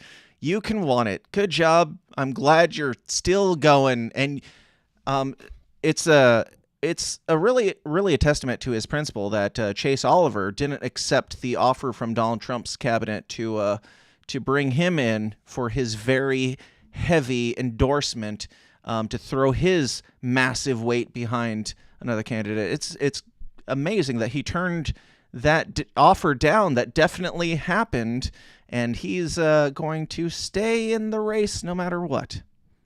Got any thoughts, Dave? I love that he proposes it like, I'm in this to win this. Like, RFK Jr. is just not serious enough. That's the problem. He's right. Not serious. Like he couldn't hack just it. Clown. That's the problem with Kennedy. He couldn't hack it, but I'm still in this. He couldn't stand the pressure, the weight that a presidential candidate goes through, like me, Chase Oliver, a gay man. Listen, not that has anything to do with it, but just saying. You don't believe me? Ask Mike Termine. He'll tell you. But yeah, I am not going to anywhere. I'm just look. At this point, I don't want to kick a man when he's down. Like, you know how I feel about Chase and Kopp. But like, wow, this is just. You're bringing Sappy Dave back. Listen, honestly, I think this is. He's not down, Dave. Robert F. Kennedy Jr. is down. Chase is staying in the race. He's not down. We're not supposed to feel sorry for him. He's the only person who actually wants the job. Do we think that is third place still in the cards for us? That could be still in the cards. I thought we were looking at fifth. So yeah, I think we might be back in this thing for bronze, for a hefty bronze. Oh man, that's the dream, I guess. Third place. Chase, if you can get third place, bro, that would be great. You're not going to get me to vote for you. As the third largest party in the country, as the presidential candidate of the third largest party in the country, if you can get third, we will applaud you a little bit, because that would be an achievement at this point. You know who else was not very happy with RFK Jr.'s decision and had some words, Dave? Any guesses?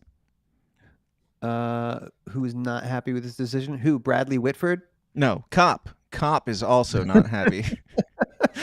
And everybody goes to Kopp for his opinion on not only economics, but also his thoughts on Robert F. Kennedy Jr.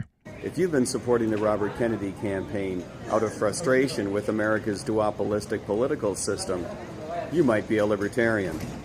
And if you really want to disrupt American politics as usual, welcome home to the Libertarian Party.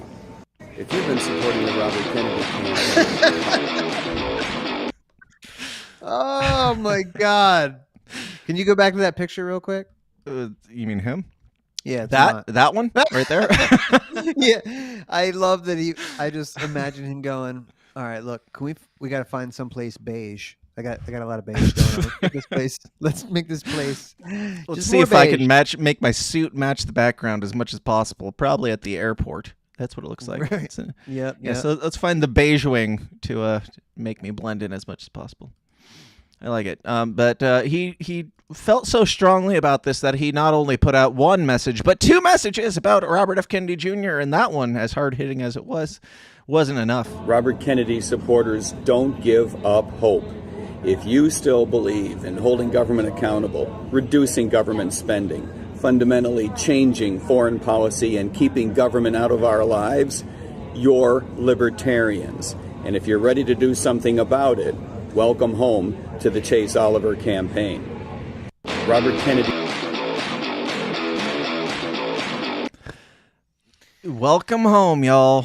If you were supporting Robert F. Kennedy Jr.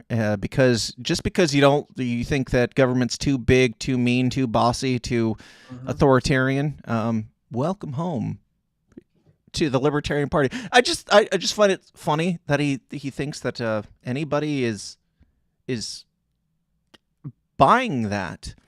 Like, nobody is talking about you, but welcome home to the party that you've never heard of. I am the Libertarian candidate for president, for vice president, Mike Tremont, a.k.a. Cop. Any thoughts, Dave? Yeah, I think that they had a meeting one morning, and they were like, guys, this is our moment. There's going to be millions of people looking for an answer, and we are going to give it to them. Get out there, Cop, and you find some beige place that you can wear a beige suit. And you fucking drop that shit like only you do. Yep. Get Chase on C-SPAN again, and that happened. That did happen. He's been on. Yeah, that's the only interview that I could find of Chase Oliver in the past week. He did one on C-SPAN. So getting that media, bro. Getting it. Look, I know we shit. This is the segment to shit on Chase and Cop, and we should. But look. Nobody could do this. This season is something different, dude. Yeah. Nobody could do this. It's infinitely more of a throwaway nomination than Kamala Harris. And that's how the Democrats are treating their guy. Right. How do you think we're going to treat you? That's it. You think that the Democrats have to put up a throwaway, but you'll have some fucking, life-changing candidate that will pull people away from the guy who's pulling, Trump is a gelatinous cube that eats villages. Tulsi Gabbard is a machine in and herself. RFK, that's an entire apparatus. Like, he's just like a businessman consolidating the shit out of this, but merging businesses, merging, entire organizations. And not that everybody comes along. In fact, lots of people will be fired. We don't need you. We're going to streamline. But, just because he gets an endorsement or whatever doesn't mean like that's going to carry over with everybody. But no, a lot of it will. So it's just crazy. People, they got to adapt. We got one more, Dave. We got one more. I think there was more than this week. I think he had 4, but the other one wasn't even worth mentioning. And I mean, none of these are worth mentioning. They're just worth laughing at. But here's his argument for Chase Oliver. The 2024 election is a unique moment in American history. Finally, a third-party candidate like Chase Oliver has a real opportunity to break the two-party stranglehold over our political system and create a government that serves the people, not the other way around. Finally, Dave, finally, in this unique moment, finally, the Libertarian Party has an opportunity to make some waves and make government for the people, by the people, of the people. Finally, this is the first time. This is a very specific, special time where the people are paying more attention to the libertarians than ever. It's not actually the opposite of that, and the literal worst time for the libertarians to make a splash of any kind because nobody gives a shit about anything but Donald Trump and sometimes Kamala Harris. This is the best time. This time where we were beat by a moderate guy who just ran on his own and said, fuck the parties, I'm going to do my own thing. We were beat by him already, and then even he bailed. This is a unique time for us because, Dave, because I miss Gary Johnson. Fuck it. I miss Joe Jorgensen, Dave. Dude, speaking of her, like, remember how Beyonce wouldn't show up at Kamala's thing? Because, like, you know, she understands that, like, I can't really put my stamp of approval on that shit. Where are any? It doesn't need to come from, the Mises Institute. Where are anybody coming out going, yo, look at Chase Oliver. Where is the list of endorsements that just are? Give me a couple. Give me a Kerry Johnson. Give me a Joe Jorgensen. At the very least, give me somebody that's run for something of credibility in the Libertarian Party. That should be the easiest sell. But you can't even get the random dude on Twitter who got you to your position, who is now voting for Kamala Harris just because it was all fake from the get-go. Like, your support was never real. They were the never Trumpers were never Mises caucusers, and that's why you're there. I mean, everything worked out in the end. I'll say that exactly the way that it was supposed to. Like, I'm glad Rec didn't get it, and then, then the president became a martyr who got shot in the face, and the Democrats did a coup, and all that would have been awful. And then yes, when the Rec would Libertarian have had Party no more of recognition, maybe a little bit more, but not substantially more recognition in this race, because this is not a unique time, a unique opportunity for the Libertarian Party. This is a unique time for Donald Trump. And look, Rec is a true dissident, and Chase is a stooge of the regime, whether he knows it or not. That's a fact, right? To me, I believe that. But at the same time, Rec or anybody, it could have been Dave. Like, with all the chain of events, starting with Trump coming to our convention and saying, bro, this is the tweet. Trump has promised to free Ross Ulbricht, abolish the Department of Education, end the war in Ukraine, ban central bank digital currencies, leave abortion to the states, 10th Amendment shit, release the JFK files, put a libertarian in his cabinet, and protect Bitcoin. Like, I'm sorry, but I've never heard anything close to as good as that in my lifetime. Literally, most libertarian president of my lifetime. If you're serious. Now, I know those are just promises, and like RFK, like, I'm choosing to go, okay, I'll take you at your word, since you're so very public about this, since you came and you said this to our face. Yep. That's different than just, right? That's a little different. And again, what other option do I have, and what do I have to lose? So all those things, like, dude, that's fucking incredible. Mm-hmm. In addition to that, great on homeschooling. Hates the WHO. Like, pulled us out of that when he was president. Pulled us out of the World Health Organization. Yep. This is big win shit. It's a big enemy for libertarians, though, Dave, because they're more principled, and nobody cares. That's what I'm saying. There's more important things to me. And look, you're talking to a guy who spent a tremendous amount of effort trying to shift the party, and I voted for the guys that they put up for the past 12 years. Yep. And I'm just saying that at the presidential level, not only will you not get liberty in your lifetime, you'll never get in the debate in your lifetime. That's not where your power is. But I believe in your potential, dudes. I believe in, like, what we can do when you listen to, like, smart, creative people like Angela, like Dan, like Mike Heiss, who can actually Dave. like.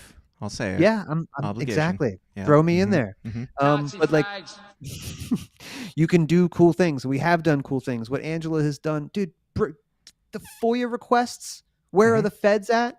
We haven't talked enough about that. Like, that's fucking historic. And when Trump gets in office, like, maybe we can revisit that. And I bet you that if he's surrounded with good people, maybe RFK at the CIA department, can get somebody on the horn because she's already worked with them. This is awesome stuff. So, agreed. Dogs are. And also, speaking of awesome stuff, we've got a new campaign ad from Chase Oliver. Not only a new campaign ad, but a new campaign slogan. Dave, have you heard? Have you heard the news? Is it what, Chase Your Dreams? Is that it? Fuck yeah. More and more people are waking up to the fact that the two-party system is really a one-party system in this country. I jumped ahead to these ideas forward to the American people, and this is what will break the back of a duopoly and engaging in political pro wrestling, where they're not really fighting each other, but they're putting on a performance You're not going to get anything meaningfully different from what the two-party system has provided you your entire life. The lesser of two evil is still evil. Chase your dreams. Empower yourselves. I'm Chase Oliver, a candidate for president, and I approve this message. Now, Dave, I just had to bring this up for one reason alone. Chase Oliver is a gay man, right? We all know that. Mm-hmm. Chase Oliver supporters insisted that we didn't want Chase because we were all homophobes and bigots. Not true. Nobody cares. Nobody cares. If Jo Jorgensen was a gay woman, we wouldn't care. We would still like her or dislike her. If Dave Smith was a gay man, we would like him. Chase Oliver is a gay man. He has not let us forget that because it's very important to his identity. I have never said anything about Chase Oliver being gay before now because this is the gayest fucking thing that I have ever heard from a political candidate whose first name is Chase. Chase your dreams. Is this reading rainbow shit? What are we like? Let her speak was lame. Now we're going with chase your dreams. Hashtag libertarian. Like, that's the libertarian message, is just chase your dreams. Great wordplay, good job. But this is really gay. This is gayer than Chase Oliver's love life. This is gayer than Pride Month. This is the gayest thing. This is really gay. This is stupid. This is bad. It's Dave, your thoughts? Yeah, so earlier on there was a fake super chat from DC. It says, what are your thoughts on LPNH's recent tweet about Chase being F word? So this is one of those things. I didn't see that one. So here's my opinion on that. I don't think, like, I like calling people faggots. So don't get it twisted. I like doing that. But I feel like when they're gay, it kind of like that's not the way to go. It's like that Louis C.K. bit where it's like it has nothing to do with you being gay. It has to do with whether or not you're being a faggot. That's it. Yeah, I Quit think being a faggot and suck that dick. That's probably something like the tweet that they sent out that he's not. But look, Chase, my point is, yeah, dude, that's really gay. Like, that's a gay, that's some gay shit. So, I'm still not going to call you that. I'll call you other names instead. But at the very least, it's boomer as all hell. Like, yeah, chase your dreams. Some boomer committee member came up with chase your dreams, and everybody's like, I guess, sure, we got nothing here. How can we not take that? Right? You got to. It's better than like gay yourself and vote cops. There's not a lot. Chase perps. By the way, guys, Chase, if you're out there listening to this, hire me if you'd like, and I can make you the next ad that is worth watching. That will have such, well, it will definitely not have such slogans as "Chase your dreams." Kids. Now, one more thing from Jason Kopp. While I run my entire career into the ground, Chase Oliver posted that him, Mike Tremont, and the Hode Man, who has been on this show, Hody John, I don't know if you're familiar, whatever. Nice guy. I disagree with him on a lot of things. That's fine. Join myself at Mike Tremont for VP and at the Hode Man tonight at 9:15 Eastern Time to discuss why our campaign is the only real alternative to the two-party system left on the ballot. Dave, did you happen to catch this Spaces? Why do you ask questions to which you already know the answers? I just wonder if you were one of the 446 that tuned in for this Spaces by our candidate. There you go. Yeah, 446 for a presidential candidate that has a shot. I mean, meanwhile, we've got, Robert F. Kennedy Jr. and Donald Trump live streaming on how they're going to destroy everything. And we've got Chase, his VP, and some other guy who supports them having a chat, and 446 people showed up. Do you ever wonder why the bigger platforms aren't inviting them on? Oh man, this is just so sad. I'm just, again, I have sympathy with them. This would happen to anybody who wasn't fucking Dave Smith or amazing right now, because dude, you're not Nice in Dave the at it again. conversation. Everybody is in the conversation except you guys. Like, you purposely want to be out of it. Oh, the answer to the duopoly. Like, as you're saying that, like, people from parties are crossing party lines over like important shit. As you're saying, we're the answer, we're a solution, or like we're a third option. I hate that. It's like, it's so dishonest. People are fleeing the Democratic Party to vote for Donald Trump, putting their entire reputation on the line to do what they think is right, at least per their words. And meanwhile, you're saying that we are the only option that is for truth and justice and peace and libertarianism. It's like, yeah, but nobody cares. Like, nobody is looking at you at all. You're not even in the conversation a little bit. When RFK Jr. went from the third largest candidate to a Trump supporter, it was down to 2. And nobody said anything about the next third largest candidate. You were still not in the conversation, even though you just should have gotten a massive bump. But all you had was, you know how RFK Jr. is a coward? Vote for me. I'm not a coward. I'm going to win this thing. I'm going to lie to your face and tell you that I'm telling the truth. Like, we can say all day long that RFK and Donald Trump are liars and we don't trust them, but Chase Oliver is telling you that he's in this to win this. If you say that you're in this to win this, you're the one who's lying too. You're the same. You're a politician. And I empathize, because of course you have to say that. That's your job, to lie. But lie a little bit more convincingly, please. Otherwise, nobody's going to care. Listen, bro, you know as well as anybody that I would love to have a third party alternative party to choose from. We worked very hard to like make that happen. And I'm not saying maybe someday, if like barring a miracle or something, maybe you could have that. It's just at the presidential level, that's not in the cards. Like, right. we need to learn that right now. Like, I was kind of thinking that, and maybe this is selfish or naive, I thought that the Mises Caucus people were just like realists to the point, by and large, that like, okay, well, we can't use this at the presidential level. And obviously this is the Project Decentralized Revolution. This is the manifesto. That's what they call for. But like, I'm talking about the people who participate. They still need the presidential candidate. The party still needs a presidential candidate. We still need to play all these things and stuff. It's just like, so we got to keep lying to ourselves, like because you really are not an option. You're not a third option. Fake till you make it is the entirety of the game plan. Step 1, fake it. Step 2, make your ... Step 3, make it. That's all. And this, by the way, this is not the post-libertarian argument to abandon the Libertarian Party. It's just like, this isn't what you can do with it. Yeah. This is not in the cards. You will not win at this level. So please refocus your efforts. You still have potential value. Yeah. Are you using it, or are you just doing the thing? Are you just being the libertarian that does the libertarian political thing and has the same libertarian political outcomes? In the words of Donald Trump, okay, fine. Keep getting your 1%. That's great. Go ahead. Or you can vote for me.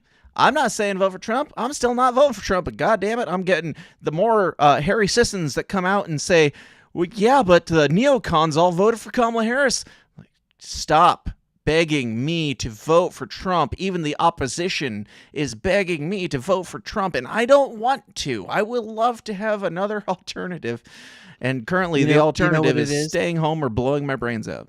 I have a theory that the reason that I'm leaning towards voting for Trump and the reason you're saying that you would not is because you come from a rural Republican area. Correct. where you suffer from Republican guilt, and you're surrounded by, you know, maybe cultural preferences that have left bad taste in your mouth.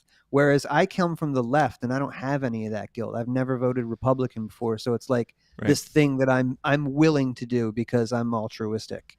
It's a little bit different. But yeah, you're probably, right. Probably Raised gonna vote for Trump. ultra-conservative in an ultra-conservative neighborhood, town, whatever. Like, it's not my favorite thing. Because you don't we all wanna put came your to hands on it. libertarianism. Yeah, we all came to libertarianism because we were like, the thing that we've witnessed in our lives, the thing that is surrounding us is not working, so we're going to rebel against that and go towards something else.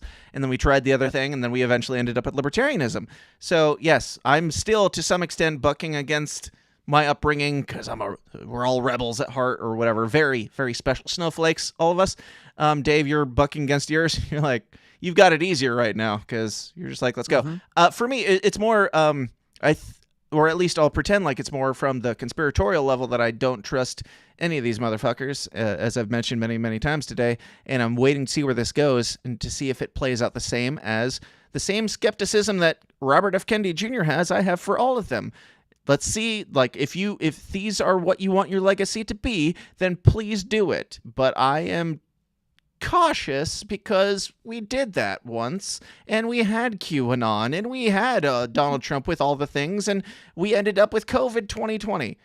So I'm cautious because I don't believe anything that they say, and I hope that they keep lying to me in more convincing ways to make me feel better. But I'll ask you the same two questions I asked everybody on Twitter. What other option do you have?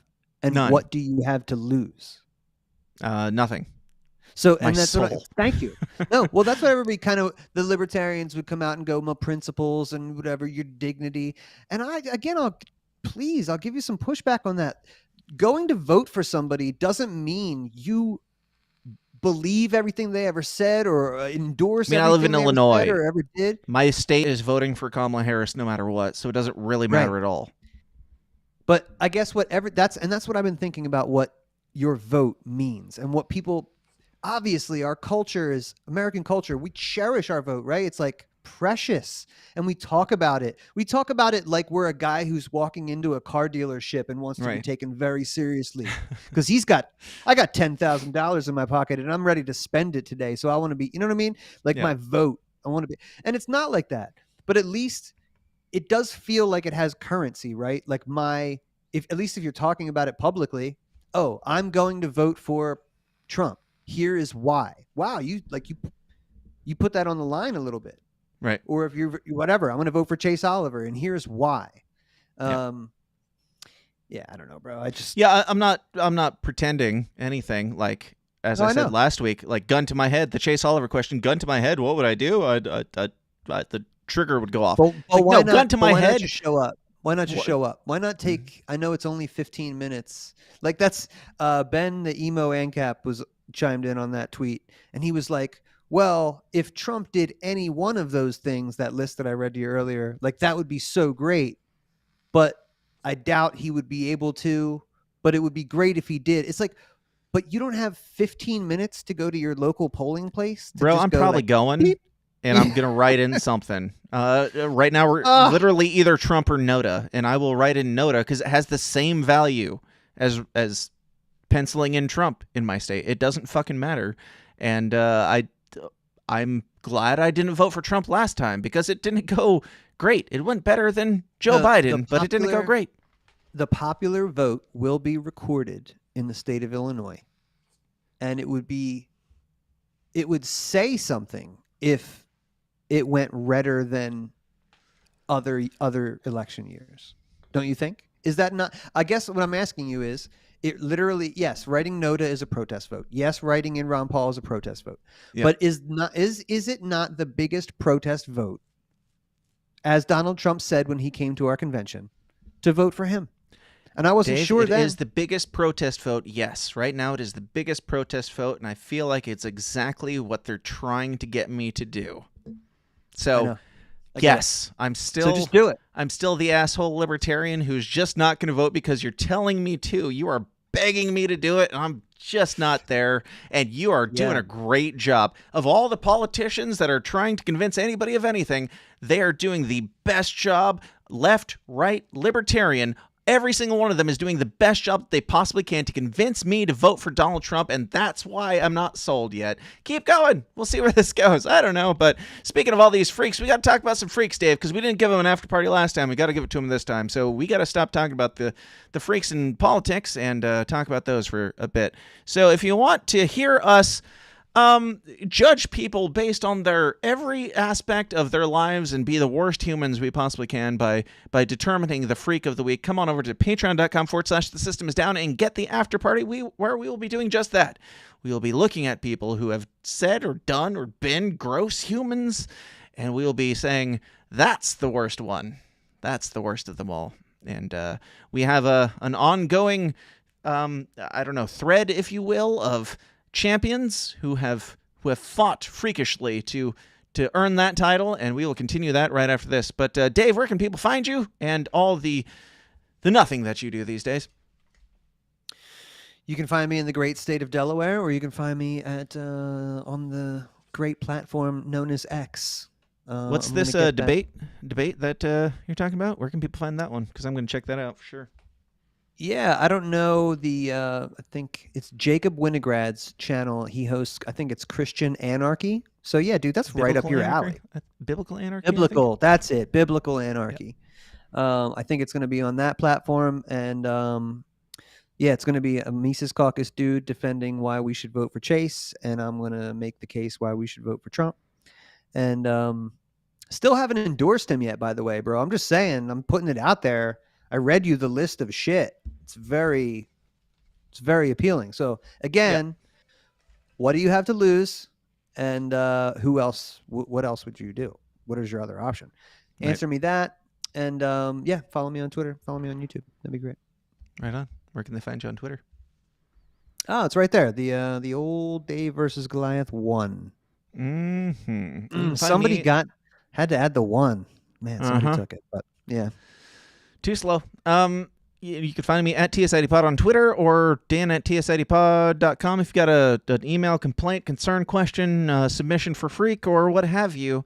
And you can find me at thesystemsdown.tv or wherever the Systems Downs are sold. Thank you all for being here. This was supposed to be a shorter episode, but as I've said a million times on this show, every time it's supposed to be a shorter episode, it's a longer episode. But we are still going to jump over to the after party and have some fun there. So thank you for being here. Thank you for hanging out. And we'll see you guys next time, whenever that is. Till then, question everything. Stay comfortable. Be bad. Have fun. We'll talk to you then. Bye. Welcome to the system. Everyone's a victim. Doesn't matter if you're black or white. It hates you all. Here is how the system. Violence is a symptom. Fighting for what's right, but somehow everyone is wrong.